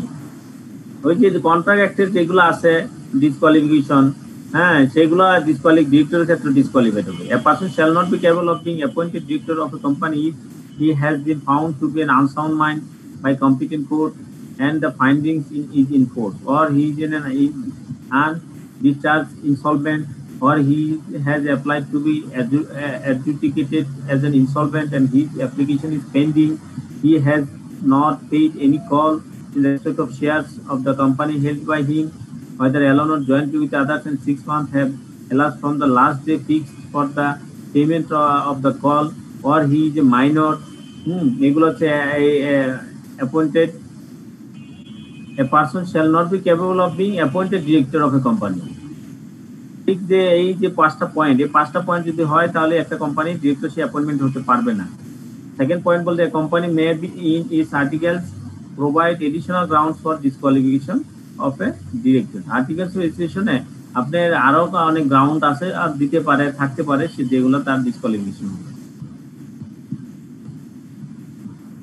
তাহলে আমরা ডিসকোয়ালিফিকেশন বলতে একটা হচ্ছে ইন জেনারেল ডিসকোয়ালিফিকেশন, আরেকটি স্পেশাল হচ্ছে তার আর্টিকেলস অফ অ্যাসোসিয়েশনের ডিসকোয়ালিফিকেশনের জন্য যা যা দেওয়া থাকে সেটা ডিসকোয়ালিফিকেশন। রিমুভাল অফ ডিরেক্টর, একটা ডিরেক্টরকে বাতিল করে দেওয়া। অ্যাকর্ডিং টু সেকশন 106 106 কোম্পানি আইন 1994 তে বলা আছে the company may B extraordinary resolution remove any share holder director before the expiration of his period of office. ঠিক আছে, স্পেশাল এক্সট্রাঅর্ডিনারি রেজুলেশনের মাধ্যমে এনি শেয়ার হোল্ডার ডিরেক্টর যারা আছে তাকে আপনার পিরিয়ড এক্সপিরেশনের আগেই তাকে বাতিল করে দিতে পারেন। and may by ordinary resolution appoint another person in his state এবং অর্ডিনারি রেজুলেশনের মাধ্যমে আপনি আরেকজনকে সেখানে নিয়োগ দিতে পারেন। and the person so appointed shall be subject to retirement at the same time as if he had become a director on the day on which the director is in whose place he is appointed or last elected director. A director so removed shall not be reappointed a director by the board of directors. একটা ডিরেক্টরকে যদি remove করা হয় তাহলে এই যে আপনার board of ডিরেক্টররা তাদেরকে রিঅ্যাপয়েন্টমেন্ট করতে পারবে না। বোর্ড অফ ডিরেক্টরটা স্পেশাল এক্সট্রাঅর্ডিনারি রেজুলেশনের মাধ্যমে হোক যেভাবে হোক তাকে রিমুভ করা হয়েছে, তাকে আবার রিঅ্যাপয়েন্টমেন্ট করতে পারবে না। Restriction on power of director, ডিরেক্টরদের পাওয়ারের ক্ষেত্রে কি রেস্ট্রিকশন আছে? The directors of company or of a subsidiary company of a public company shall not except with the consent of the company concerned in general meeting sale or dispose of the undertaking of the company remit any debt due by a director.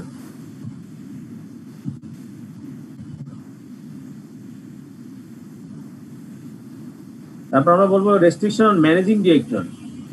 Managing ডিরেক্টরের ক্ষেত্রে কি restriction আছে সেটা এখানে বলা আছে কিছু। No public company or no private company which is a subsidiary of a public company shall after the commencement of this act appoint any person as managing director if he is a managing director or manager of another company. ঠিক আছে, বলা হচ্ছে যে অন্য একটা কোম্পানির যদি managing director থাকে অথবা ম্যানেজার থাকে সেক্ষেত্রে আপনি অন্য আরেকটা কোম্পানির এসে ম্যানেজিং ডিরেক্টর হিসেবে তাকে নিয়োগ করতে পারেন না।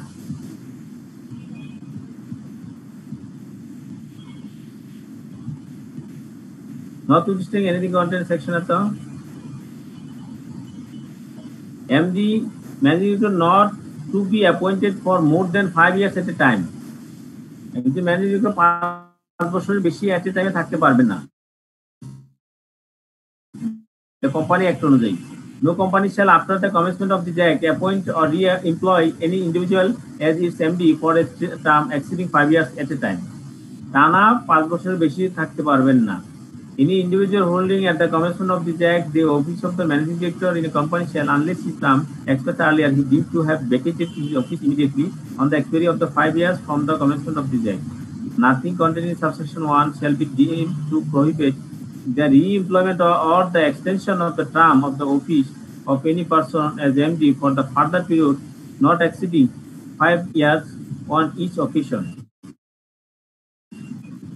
ঠিক আছে, এখানে বলছে এক টার্মে 5 বছরের বেশি থাকতে পারবে না। পরবর্তীতে আবার বলা আছে কি আপনি তাকে রিনিউয়াল করে আবার যেতে পারে, আবার রি-এমপ্লয়মেন্ট হবে সেটা ও আবার যখন রি-এমপ্লয়মেন্ট হবে একসাথে সে 5 বছরের বেশি হবে না, তো 5 বছর করে থাকবে, অসুবিধা নেই।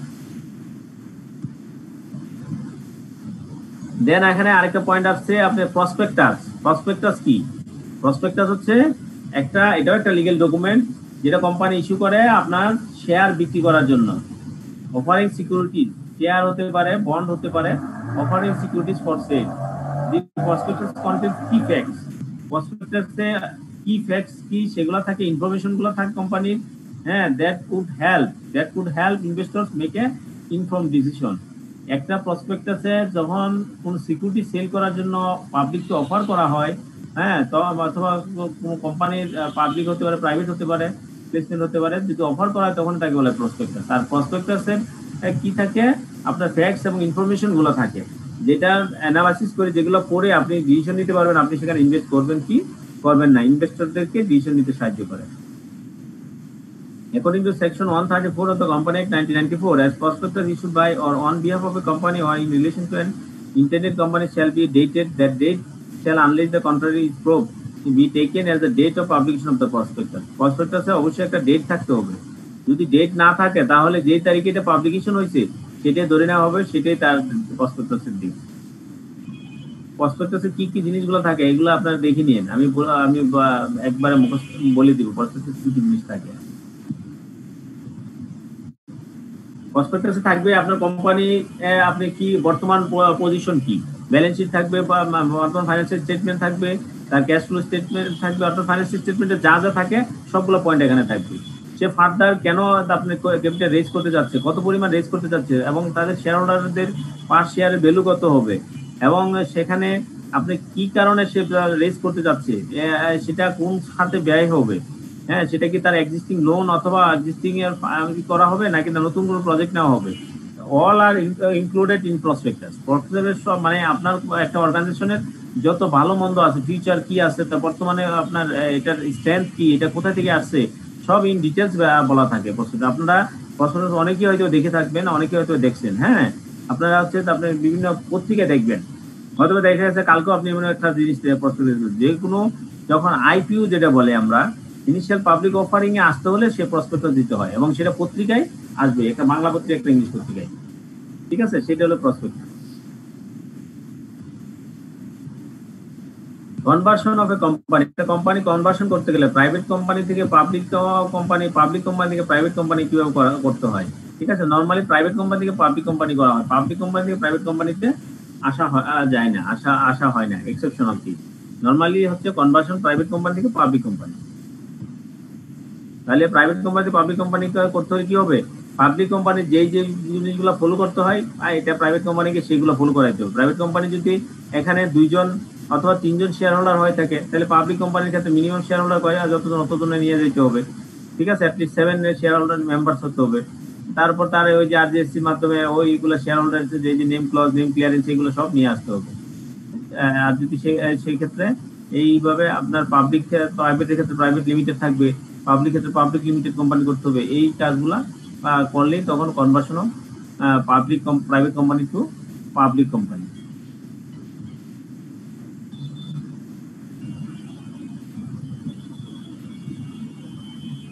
এখানে বলা হচ্ছে যদি প্রাইভেট কোম্পানি করতে হয়, পাবলিক কোম্পানিকে যদি প্রাইভেট কোম্পানি করতে যায়, তাহলে কি হবে, আর্টিকেলস গুলা চেঞ্জ করতে হবে। Articles for conversion of a public company into private company. Public কোম্পানির ক্ষেত্রে নট মোর দেন 50 বেশি মানে নাম্বার হওয়া যাবে না। যদি আমরা জানি যে প্রাইভেট কোম্পানির ক্ষেত্রে কি হয় 2 থেকে 50 জনের বেশি হওয়া যায় না, তাহলে আপনি পাবলিক কোম্পানিকে যদি আপনি প্রাইভেটে করতে চান, তাহলে সে পাবলিক কোম্পানিকে প্রাইভেট করতে পারবেন যাদের নাম্বার অফ শেয়ার কি আছে, মেম্বার হচ্ছে 50 নিচে, 50 বেশি না, সেগুলো করতে পারবেন। 50 বেশি হলে কিন্তু আপনি পারবেন না, এখানে স্পেশাল রেজুলেশন করতে হবে, পাস করাইতে হবে। অনেক বড় পড়া, আর কোথায় কত বলবো। তারপর হচ্ছে যদি ওয়েন্ডিং আপ হয়, কোম্পানি ওয়েন্ডিং আপ হলে কিভাবে হবে, ওয়েন্ডিং আপ হওয়ার সিস্টেম হচ্ছে কি, বাই দ্য কোর্টের মাধ্যমে হতে পারে, ভলান্টারি হতে পারে, subject to supervision of the কোর্টের সুপারভিশনের মাধ্যমে হতে পারে। কোর্টের মাধ্যমে ওয়েন্ডিং আপের হওয়ার প্রসিডিউরটা কি, তাহলে আমরা কি কি করছি এগুলো একটু আরেকটু আমরা সংক্ষিপ্তভাবে আমরা একটু ব্যাক করি।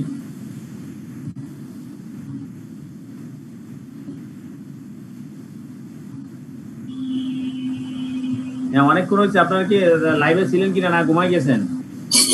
স্যার আছি স্যার, আমি স্যার সবগুলোই মোটামুটি নোট করেছি, কিন্তু আমার একটা প্রশ্ন ছিল যে যেগুলো ইলাবোরেটলি বলা আছে ওগুলো শর্ট করে কি লেখা যাবে, লাইক মেইন পয়েন্ট যদি আমি লিখি তাহলে সমস্যা হবে কিনা? আমি তো এখানে তো আমার পাওয়ার পয়েন্টে তো সব শর্ট তুলে নিয়ে আসছি, আমি তো এখানে শর্ট আনি নাই, শর্ট তো আপনি ভিতরে গেলে দেখবেন। লাইক যে আপনি সেকশন 81 এ দেখেন, যদি আমি লিখি যে কোম্পানি মানে প্রতি বছর, আপনি সবগুলো লিখতে পারবেন না, সবগুলো তো আর লিখতে পারবেন না। যেমন হচ্ছে আপনার এতগুলো নিয়ম, প্রোভাইডেড দ্যাট পর্যন্ত মনে করেন আপনি যাবেন না, এতটুকু পর্যন্ত রেখে দেন যখন আপনি সর্বোচ্চ শর্ট থাকে, ঠিক আছে। সেটাই আমি লিখেছি স্যার, মিটিং মানে প্রতি বছর একটা মিটিং হবে জর্জিয়ান ক্যালেন্ডার অনুযায়ী, এটা মাস। তারপরে হচ্ছে প্রতি 15 মাসের অধিক ডিলে করতে পারবে না একটা মিটিং থেকে আরেকটা মিটিং যাওয়ার জন্য। আমি এরকম মানে একটা পার্ট করে লিখে দিই, এতটুকু লিখবেন, এই প্রথমটা তাহলে ইজি হয় স্যার, ওভাবে এক্সামে পরীক্ষা দিতেও ইজিয়ার হবে। তারপরে বলবেন এই যে নতুন কোম্পানির ক্ষেত্রে 18 মাসের বেশি হবে না, হ্যাঁ, এবং উইদিন 18 মান্থ অফ মানে ফরমেশন ইনকর্পোরেশনের পর 18 মান্থের মধ্যে হবে, 18 মাসের বেশি হবে না। রাইট, ঠিক আছে। হ্যাঁ, নেক্সট বলেন। আরেকটা প্রশ্ন ছিল আমার, যদিও অনেকটা অবশ্য ফাঁকি লাভ দিয়ে চলে যাওয়া, কিন্তু লাভ দিয়ে চলে যান না, আমি তো ওদিকে যাচ্ছি। আচ্ছা ঠিক আছে বলেন, এইদিকে বলেন, অ্যানুয়াল জেনারেল মিটিং সম্পর্কে বলেন। আর কারণ কথা আছে অ্যানুয়াল জেনারেল মিটিং নিয়ে 82 সেকশন 82 তে বলেছে স্যার নোটিশ দিতে হবে অ্যানুয়াল জেনারেল মিটিং এর অন্তত 15 দিন আগে। আমি এখানে জানি না 15 দিন কথাটা লেখা আছে কিনা, সম্ভবত 15 দিন না 21 দিন এরকম একটা ডেট আছে, যে তার আগে 21 দিন আগে, 21 দিনের আগে যদি দেয়, সেক্ষেত্রে যদি আপনার রেজুলেশন স্পেশাল রেজুলেশন হয়, এজিএম এর নরমালি 15 দিন 20 দিন 21 দিন আগে দিতে হয়, 21 দিন আগে দিতে হয়, 21 দিন নোটিশ দিতে হয়। কারেক্ট, সেকশন না হয়। হ্যাঁ, তারপরে special extraordinary and special resolution হচ্ছে সেকশন 87 এ। আমি কি আবার লাভ দিয়ে চলে গেছি? হ্যাঁ, লাভ দিয়ে চলে গেছেন।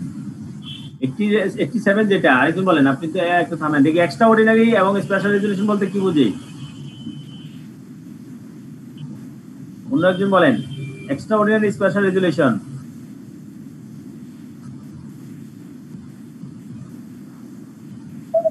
মাইনরসের মধ্যে যদি কোনো ইম্পর্টেন্ট কোনো এজেন্ডা থাকে যেটার উপর বোর্ড অফ ডিরেক্টররা স্পেশালি এমফাসাইজ দেয়, তো সেটা স্পেশাল রেজুলেশন বলে, এবং সেটার স্ট্যাটাস থাকতে হয়। ফর এক্সাম্পল, আমি যদি একটা প্ল্যান করি 15 দিন পর, অন্যদিকে চলে গেছেন আপনি। ঠিক আছে, মাইনরসের উপর হবে না, মাইনরস তো হচ্ছে পরে, মাইনরস হচ্ছে পরে। এক্সট্রাঅর্ডিনারি এবং স্পেশাল রেজুলেশন হচ্ছে মেইন হচ্ছে আপনার নাম্বার অফ মেম্বারসের পার্টিসিপেশন, মেম্বারদের পার্টিসিপেশন। জেনারেল মিটিং এ যে আপনার শেয়ার হোল্ডার যারা থাকবে, সেই শেয়ার হোল্ডারদের পার্টিসিপেশনের মাধ্যমে যে রেজুলেশন হয়, সেটা হচ্ছে ওই ধরন অনুযায়ী হবে এক্সট্রাঅর্ডিনারি আর স্পেশাল। যদি 3 ফুট হয় তাহলে সেটা মেম্বার যদি প্রেজেন্ট থাকে তাহলে হচ্ছে এক্সট্রাঅর্ডিনারি রেজুলেশন। ক্লিয়ার?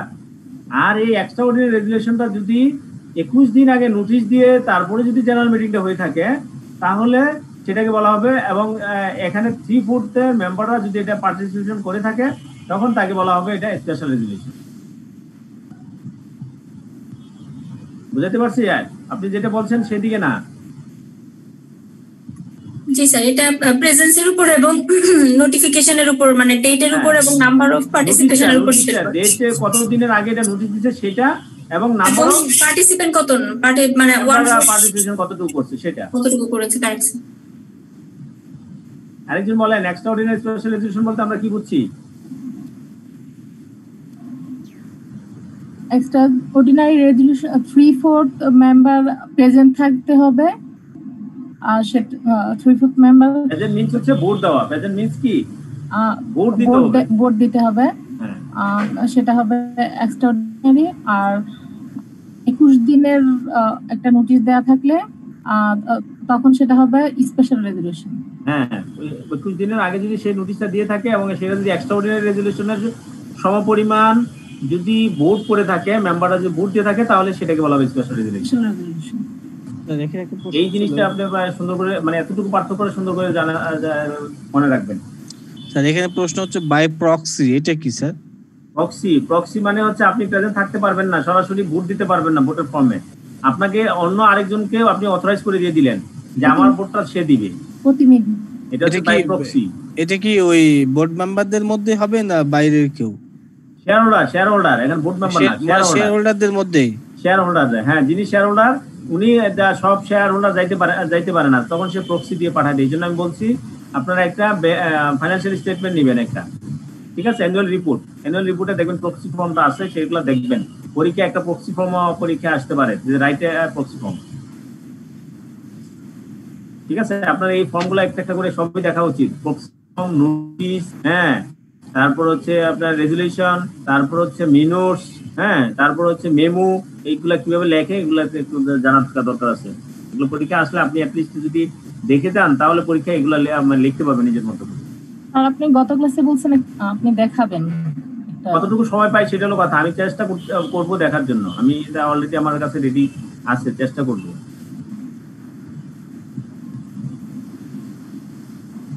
আমি শেষ করতে পারতেছি না আসলে চ্যাপ্টার, এটা অনেক elaborate chapter. Minutes of the proceeding general meeting এর মিনিটস গুলাতে কি কি থাকে এগুলো আপনারা দেখে নিন পারবেন। মিনিটস মানে হচ্ছে আপনি যে কাজগুলো হয়েছে সেই কাজগুলো কিভাবে হয়েছে আপনার একটা একটা করে এজেন্ডা ইস্যু করে আমরা একটা মিনিটস দেখাবো, তখন আপনার এটা ক্লিয়ার হয়ে যাবে। আমাদের অবশ্য জেনারেল মিটিং এর মিনিটসটা মনে হয় নাই, যদি থাকে দেখবো। জেনারেল মিটিং এর আছে, আইসিএমবি জেনারেল মিটিং এর মিনিটস আছে, না হলে আপনার অন্যগুলা দেখাবো। মানে যে কোনো মিনিটস দেখিয়ে আপনি ওই মিনিটস এর আকারে আপনি শুধু লিখে দিবেন জেনারেল মিটিং এই করে এই এডিশন গুলো আছে। অ্যাপয়েন্টমেন্ট অফ ডিরেক্টরস অ্যাপয়েন্টমেন্টের ক্ষেত্রে কি হবে? ডিরেক্টরস কিভাবে অ্যাপয়েন্টমেন্ট হবে?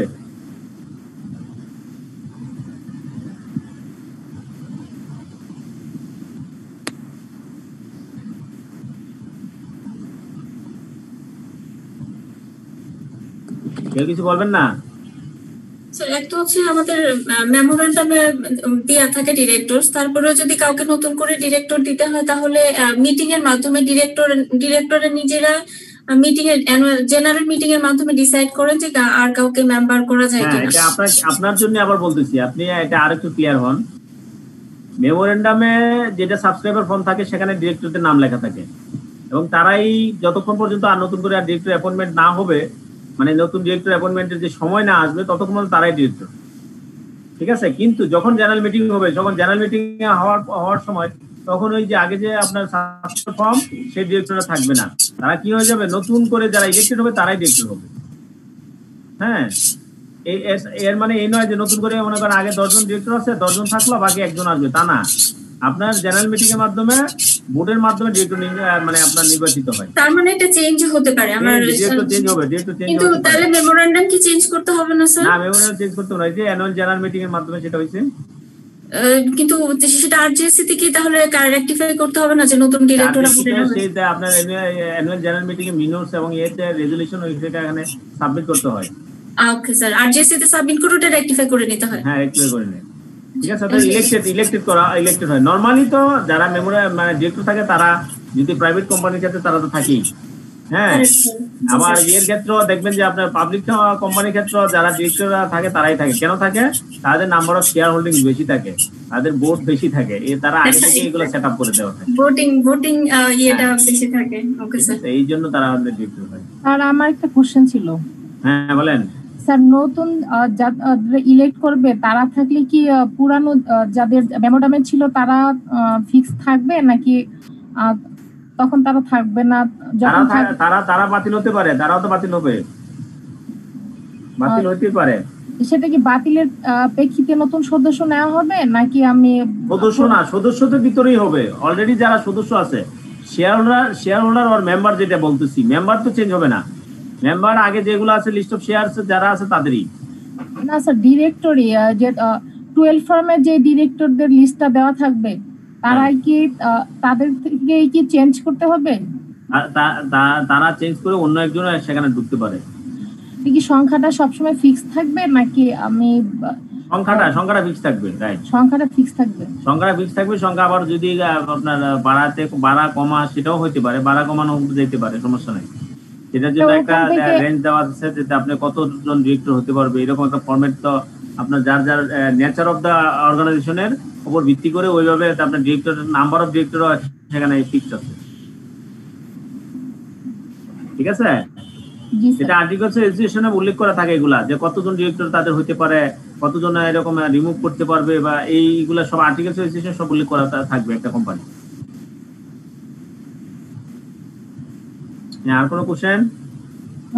স্যার, আমার একটা কোশ্চেনের ব্যাপারে কথা বলা ছিল। হ্যাঁ বলেন। আমাদের তো টোটাল 10টা কোশ্চেন থাকে, কিন্তু এর মধ্যে কি কোনো অপশন থাকবে যে 10টা? একটু পরে বলেন, আমি পড়াটা শেষ করি। আচ্ছা ঠিক আছে স্যার। কোয়ালিফিকেশন অফ ডিরেক্টরদের কোয়ালিফিকেশন কি, এই ক্ষেত্রে কি কি কি বুঝছি আমরা?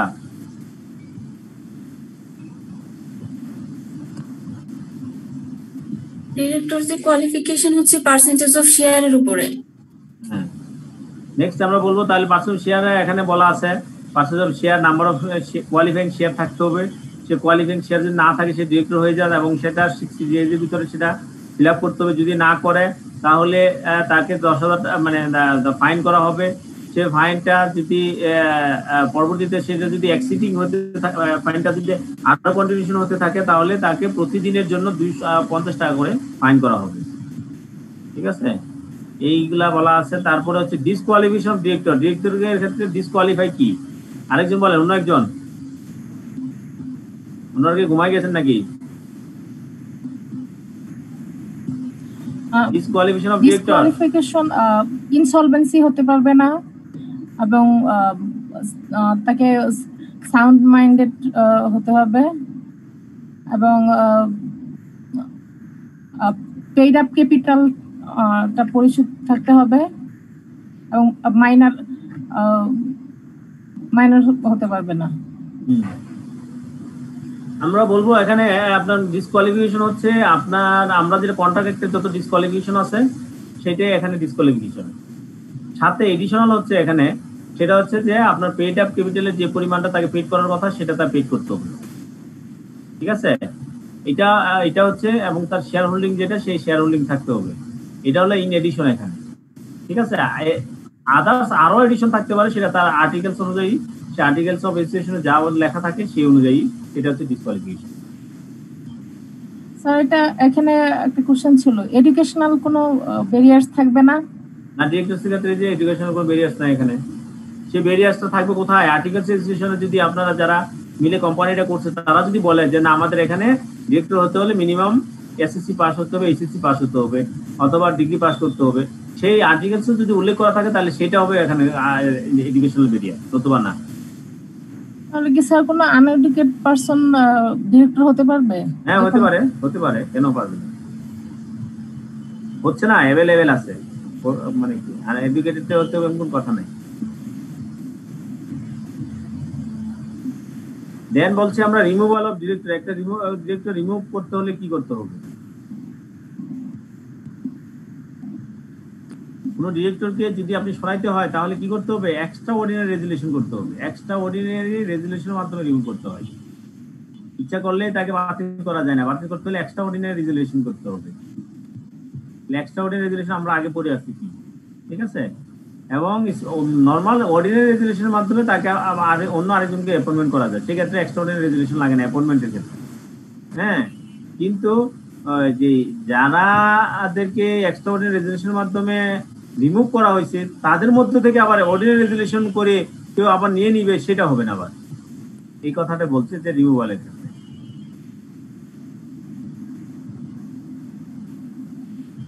দেন আমরা বলছি ম্যানেজিং ডিরেক্টরের ক্ষেত্রে রেস্ট্রিকশন কি? রেস্ট্রিকশন সে দুইটা কোম্পানি আমরা কর্পোরেট গভর্নেন্সে পড়ছি অবশ্যই এগুলা, সেটা থেকে এনে আরেকটু অন্যরকম। একটা ক্ষেত্রে কর্পোরেট গভর্নেন্সটা আরো টাইট দেওয়া আছে। যেমন এখানে 5 বছর করে বলা আছে, 5 বছরের ক্ষেত্রে 2 বার 5 বছর 10 বার 15 বার এইভাবে হতে পারবে। হ্যাঁ, সেখানে হয়তো বা কর্পোরেট গভর্নেন্সে যদি দেওয়া আছে 3 বছর, এইভাবে মানে একটু পার্থক্য আছে। কর্পোরেট গভর্নেন্স হচ্ছে আপনার আইনের চেয়ে পরে এটারে আরো স্কুইজ করার জন্য, আরো মোর ট্রান্সপারেন্ট করার জন্য কর্পোরেট গভর্নেন্স আসছে। তাহলে এই ছিল প্রসপেক্টাস। কি প্রসপেক্টাস বলেন?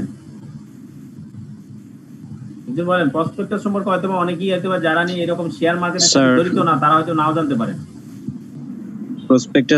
প্রসপেক্টাস হচ্ছে স্যার একটা offer to public for selling share or securities for informing for their taking decision, মানে তাদের তারা ওয়েদার তারা ওই সিকিউরিটিজ অথবা শেয়ারটা কিনবে না এই সব ইনফরমেশন থাকবে, তারপর তারা একটা ডিসিশন নেবে আর কি।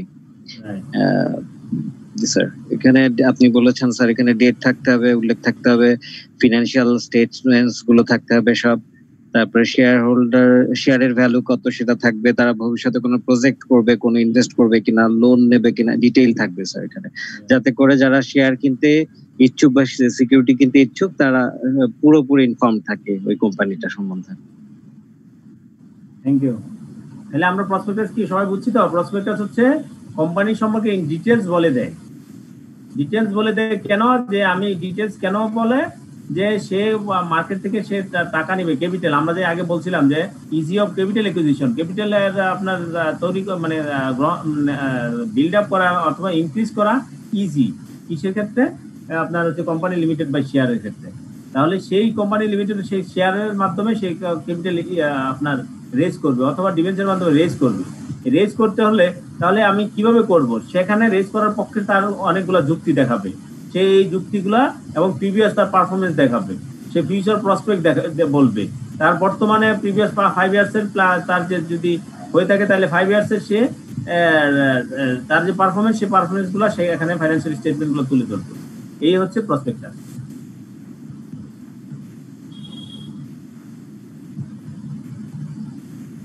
তারপর আমরা বলছিলাম কনভার্সন অফ কোম্পানি। একটা কোম্পানিকে কনভার্সন করতে হলে কি হতে হবে, প্রাইভেট কোম্পানিকে পাবলিক কোম্পানিতে নিতে হলে কি করতে হবে?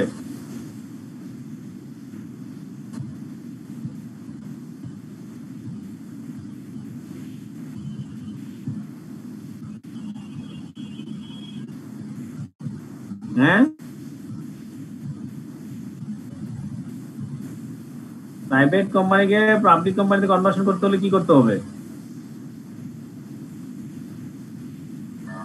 পাবলিক কোম্পানির যে ক্রাইটেরিয়া সেই ক্রাইটেরিয়াগুলা প্রথমেই যেন মিট আপ হয়, সেইভাবে প্রাইভেট কোম্পানি যদি হয়ে থাকে তাহলে এটা পাবলিক কোম্পানি করা যাবে। সেই ক্রাইটেরিয়াগুলো আগে তৈরি করতে হবে। ঠিক আছে, কেউ যদি কিছু বলবেন না, আমি শেষ করে দিচ্ছি। স্যার আমার একটা প্রশ্ন ছিল। হ্যাঁ বলেন। এটা হচ্ছে স্যার খুব একটা সময় নেই, যদিও প্র্যাকটিক্যাল লাইফের একটা এক্সপেরিয়েন্সটা শেয়ার করছি। হ্যাঁ বলেন। আমি যদিও সময় খুব সংকীর্ণ, আমি একটা মাল্টিন্যাশনাল কোম্পানিতে জব করতাম যেখানে একজন ফরেনার ম্যানেজিং ডিরেক্টর ছিলেন। তো স্বাভাবিকভাবে আমরা মানে আমি যেটুকু বুঝে নিয়েছিলাম যে 5 বছর একজন ম্যানেজিং ডিরেক্টর উনি ফরেনার বলেই হয়তো 5 বছর থাকতে পারবে না। বাট আলটিমেটলি যেটা আজকে আমি বুঝতে পারছি, যদি আমি এখনো কোম্পানি সেক্রেটারি জাস্ট কোর্স করছি, এখনো কমপ্লিট না, মাত্র আমার একটা সেমিস্টার গিয়েছে। তো আমি এখন আজকে যেটা বুঝতে পারছি যে শুধু ফরেনার বলে না, সে যদি লোকালও কেউ হয়, মানে আমাদের দেশে বাংলাদেশেরও কেউ হয়, তারপরেও সে একজন কোম্পানি সেক্রেটারি ম্যানেজিং ডিরেক্টর হিসেবে 5 বছরের অধিক থাকতে পারবে না। রিঅ্যাপয়েন্টমেন্ট হতে পারবে একটা সার্টেন ব্রেকের পরে, বা অন্য কেউ হয়তো অ্যাপয়েন্টেড হবে তারপরে সে আবার রিঅ্যাপয়েন্টেড হতে পারবে, এরকম তো কিন্তু স্যার না। বাংলাদেশে 5 বছরের পরে আবার 5 বছর রিঅ্যাপয়েন্টেড হচ্ছে, ব্রেক লাগে না। তার মানে সে বাংলাদেশি ন্যাশনালিস্ট যদি হয় তাহলে তার 5 বছর লাগবে না? না না, 5 বছর হবে, পরবর্তীতে আবার 5 বছর হতে পারবে। মানে তার জন্য কোনো ইয়ে লাগবে না, শুধুমাত্র কি ফরেনার বলেই সে 5 বছরের বেশি থাকতে পারবে না, এরকম কিছু? এরকম না, হয়তো আপনার যে এমডি ছিলেন ফরেনার জন্য না, অন্য কোনো ইয়ে হয়েছে, এটা না স্যার, রেস্ট্রিকশন ছিল স্যার। আমরা তখন যখন আলোচনা হয়, অফিসে মিটিং হয়, একটা মানে রেস্ট্রিকশনস এরকম ছিল, বোধহয় ফরেনার বলে সে 5 বছরের অধিক ম্যানেজিং ডিরেক্টর হিসেবে থাকতে পারবেন না। ওইরকম আমরা ওইরকম আমরা জানি না। তার মানে কোম্পানি সে তো ফরেনার হতেই পারে, তো কোনো সমস্যা না। আপনার তারা হয়তো বা আপনার ওই যে তাদের কর্পোরেট গভর্নেন্স, আমি বলছি যে কর্পোরেট গভর্নেন্স, সেই ক্ষেত্রে এটা বাইন্ডিং। যদি আপনি গভর্নেন্স চিন্তা করেন তাহলে 5 বছরের বেশি তো তাকে রাখা উচিত না, কিন্তু আমাদের দেশে তো গভর্নেন্স ফলো করে না, যার ধরনের এইগুলো হচ্ছে। আপনি 5 বছরের বেশি যদি সে থাকে, সে এখান থেকে সে অনেক কিছু তার সব পর্যায়ে তার হয়ে ঘটে যাবে, সে যে কোনো দুর্নীতি করতে পারে। স্যার আমার মতে তো হয়েছে কোনো ফরেনারই বাংলাদেশে, মানে এত বড় বড় পোস্টে সব ফরেনার বসে আছে, বাংলাদেশে এর থেকে অনেক কোয়ালিফাইড মানুষ আছে যারা ওই সমস্ত পোস্টে যেতে পারে। কথা বলে লাভ নাই, সে কথা বলে লাভ নাই। সেগুলো দেখলে বাংলাদেশে যত পরিমাণ ওয়াইজানাস আসে তার চেয়ে মোটামুটি 80% চলে যায় শুধুমাত্র ফরেনাররা নিয়ে নেয়। বেশিরভাগই মানে আমি ইন্ডিয়ান দেখি, অধিকাংশ প্রায় 10 লাখ ইন্ডিয়ান বাংলাদেশে কাজ করে এরকম। ইন্ডিয়ার মনে হয় 1/4 মনে হয় যে মানে আপনার ইনওয়ার্ড রেমিটেন্স যেটা ইন্ডিয়ার, তাদের হচ্ছে বাংলাদেশি 1/4 হচ্ছে বাংলাদেশ থেকে যাচ্ছে। ফোর্থ হাইয়েস্ট রেভিনিউ বাংলাদেশ থেকে নেয়। হ্যাঁ, রেভিনিউ বাংলাদেশ থেকে যাচ্ছে। মানে স্যার বাংলাদেশি ন্যাশনালিস্ট যদি হয়, সে 5 বছরের পর আবার আরো 5 বছর সে রিনিউ করতে পারবে। কোম্পানি অ্যাক্ট অনুযায়ী। হ্যাঁ, কিন্তু কর্পোরেট গভর্নেন্স বলে যে না করাটাই ভালো। আচ্ছা, কর্পোরেট গভর্নেন্স বলে না করাটাই ভালো, তার মানে কোম্পানি করবে না, বিকজ এই কোম্পানি খুব কর্পোরেট গভর্নেন্স হাইলি মেইনটেইন করে না। এই জন্য করতে পারে নাই। Thank you sir. নেক্সট হচ্ছে আমরা উইন্ডিং আপ। কোম্পানি যখন আপনার মানে লিকুইডেশনে যাবে, উইন্ডিং আপ হবে, সেটা পন্থাটা 3টা পন্থা। By the code, voluntary. কোন কোম্পানি নিজেও বলতে পারে যে না আমি লিকুইডেশনে চলে যাব, উইন্ডিং আপ করব। হ্যাঁ, অথবা সুপারভিশন অফ দ্য কোর্ট, কোর্টের সুপারভিশনের মাধ্যমে হইতে পারে। উইন্ডিং আপ মানে এটা কি কোম্পানি অবলোপন, লিকুইডেশনে যাওয়া আর কি। হ্যাঁ, উইন্ডিং আপ আর কি, কোম্পানি লিকুইডেশনে চলে যাওয়া, তার অ্যাসেটের চেয়ে লাইবিলিটি বেশি হয়ে গেছে, ঠিক আছে? তাহলে সেক্ষেত্রে তখনই উইন্ডিং আপ হয়। অথবা আপনার ভলান্টারি ইচ্ছাকৃতভাবে হইতে পারে, ওইটা না হয় স্যার কোর্টের মাধ্যমে, কোর্টটা আপনাকে তা করতে পারে, অথবা সে নিজেও করতে পারে যে না আমার অবস্থা খারাপ, আমি উইন্ডিং আপ করবো, উঠে ফেলবো। স্যার কোম্পানি তো অনির্দিষ্টকাল চলতে পারে, অনির্দিষ্টকাল চলতে পারে, অনির্দিষ্টকাল চলতে তো পারে, এটা জেনারেল ক্যারেক্টারিস্টিক। আপনি অনির্দিষ্টকালের ভিতরে আপনি যখন পজিশন খারাপ হয় তখন এটা বন্ধ হয়ে যেতে পারে। কি আপনার যেমন বাংলাদেশে অনেক কোম্পানি বন্ধ হয়ে যাচ্ছে, কিছু জায়গায় পিপলস লিজিং, যে কি যেন পিপলস লিজিং না কি না কি যেন একটা আপনার বন্ধ হয়ে গেল। হ্যাঁ, পিপলস লিজিং, হ্যাঁ পিপলস লিজিং বন্ধ হয়ে গেল, সেটা কিন্তু হচ্ছে উইন্ডিং আপ হচ্ছে না, এটাই উইন্ডিং আপ আর কি। আপনার একটা যদি সময় পরে সে চলতে পারতেছে না, তখন সে বলবে যে আমি চলতে পারি না, আমাকে উইন্ড আপ করে দেন। এর জন্য অনেক প্রসিডিউর আছে, সেই প্রসিডিউরটা ফলো করতে হবে, ঠিক আছে? এই যে যেমন কোর্টের মাধ্যমে করতে হলে কি কি করতে হয়, এই যে কাজগুলো এখানে বলা আছে, এগুলো দেখে নিবেন। এই মোটামুটি আমি আজকের মতো আপনাদের শেষ করে, নেক্সট আপনি কোশ্চেন ব্যাপারে, পরীক্ষার ব্যাপারে এখন কথা বলতে পারেন। স্যার এখান থেকে কোনো ইয়ে থাকতে পারে স্যার, কেস স্টাডি থেকেও কি দিয়ে কোশ্চেন থাকতে পারে এই চ্যাপ্টার থেকেও? এই স্টাডি তো থাকার কথা না, না থাকলে স্যার বেঁচে যাই, এই চ্যাপ্টারে কেস স্টাডি থাকলে ঝামেলা। এই চ্যাপ্টারে বেশিরভাগ যেটা হবে, যেটা থাকতে পারে সেটা হচ্ছে যে আপনার ওই রকম গুলো কেস স্টাডি বলতে স্পেসিফিক আপনাকে বলবে আপনি কোম্পানি রিমুভ এটা সেটা, আপনি একটা এক্সট্রাঅর্ডিনারি আপনার পাস করা দরকার, আপনি একটা এক্সট্রাঅর্ডিনারি রেজুলেশন লেখেন। স্যার গত বছর এই চ্যাপ্টার থেকে প্রায় 2-3টা কেস স্টাডি আসছিল স্যার। হ্যাঁ, ইরিগুলার কেস স্টাডি, এই কেস স্টাডি মানে ওই আগেরটার মতো কেস স্টাডি না, এখান থেকে আপনি লিখতে হবে এই যে রেজুলেশন, মিনুটস, এইগুলো আপনাকে বলবে এই কোম্পানি রিমুভ, আপনি এটা আপনাকে মিনুটস লেখেন। একটা কোশ্চেন আসছিল স্যার, মানে একটা কোম্পানি হচ্ছে সে তার ইনকর্পোরেশন করার আগে হচ্ছে সে ব্যবসা শুরু করছে, এই ক্ষেত্রে এটা বের একটা কেস স্টাডি আসছিল। আরেকটা স্যার কন্ট্রাক্ট লর সাথে মিলে একটা কেস স্টাডি আসছিল স্যার, একজন ডিরেক্টর, একজন চেয়ারম্যান, তার ছেলে মাইনর, তাকে কি ডিরেক্টর শিপ দিবে নাকি দিবে না। আরেকটা আসছিল স্যার একই বছর, গত বছর স্যার আপনার হচ্ছে মেজরিটিকে ক্যান্সেল করে একজন চেয়ারম্যান কি কোনো মিটিং অফ করে দিতে পারেন কিনা পারেন না, এই ধরনের পয়েন্টগুলো আমরা দেখবো, কোশ্চেনগুলো দেখবো। হ্যাঁ, এখানে আছে, আমরা দেখবো। স্যার আজকে দেখবেন স্যার অলরেডি স্যার 37 বেজে গেছে। হ্যাঁ ঠিক আছে, আমরা শেষ করে দিচ্ছি। স্যার আমি যে কোশ্চেনটা করছিলাম সেটা হচ্ছে যে আমি দেখেছি যে কোশ্চেন স্যার 10টা আসে, মানে 10টা আসবে, 10টার মধ্যে 10টাই দিতে হবে এরকম নাকি অপশন থাকবে স্যার? ওইরকমই যে 10টাতে মনে দিতে হয়, অপশন নাই তো, কোনো অপশন নেই। আর অপশন আছে কিনা, অনেক কোশ্চেন আবার অপশন থাকে, অপশন নেই স্যার, কোনো অপশন নেই। কারণ স্যার আমি যে কোশ্চেনগুলো বিগত সালে দেখলাম সেগুলো তো কোনো অপশন নাই, না থাকারই কথা। হ্যাঁ, না থাকলে নাই। এখন প্রশ্ন হতে পারে যে কয়টা লিখলে পাস হবে, অপশন নেই। অপশন নেই, সব স্যার তো বলছে যে 100% অ্যানসার করলে সব আনসার করবেন, সব আনসার করতে হবে। না, চেষ্টা তো আমরা করব, পারলাম না তখন সেটা বলতেছি। না পারলে তো টার্গেটের উপরে ডিপেন্ড করে, না পারার তো কোনো ইয়ে নাই, সমস্যা মানে আনসার নাই, ঠিক আছে? না স্যার, যেভাবে পারেন যতটুকু পারেন ততটুকুই করবেন। 10টা সেটের মধ্যে এই প্রত্যেকটা সেটের একটা দুটা করে করলাম। আপনি ভালো করলে মানে আপনি 80% ভালো লিখলে 100% যদি ভালো লিখতে পারেন 80 থেকে তো পাস করবেন না তো তা না। সাধারণত সব ফুল ভালো করে লেখা যায় না, এই জন্য বলি আপনি ফুল যদি আনসার করেন কম বেশি মার্কস কাইটা আপনি ইজিলি ভালো একটা নাম্বার পাবেন। মানে স্যার 80টাও যদি এক্সাক্ট হয়, মানে আমি যদি জানি যে এক্সাক্ট হচ্ছে তাহলে পাস করবেন, অবশ্যই করবেন না কেন, অবশ্যই করবেন। না জানি তাহলে তো 100টাই করতে হবে। হ্যাঁ, ঠিক আছে, ভালো থাকেন, কালকে ইনশাআল্লাহ আবার দেখা হবে। Thank you for the session. Okay sir, দেখা হবে না, কথা হবে ইনশাআল্লাহ। ওকে স্যার, সালাম স্যার।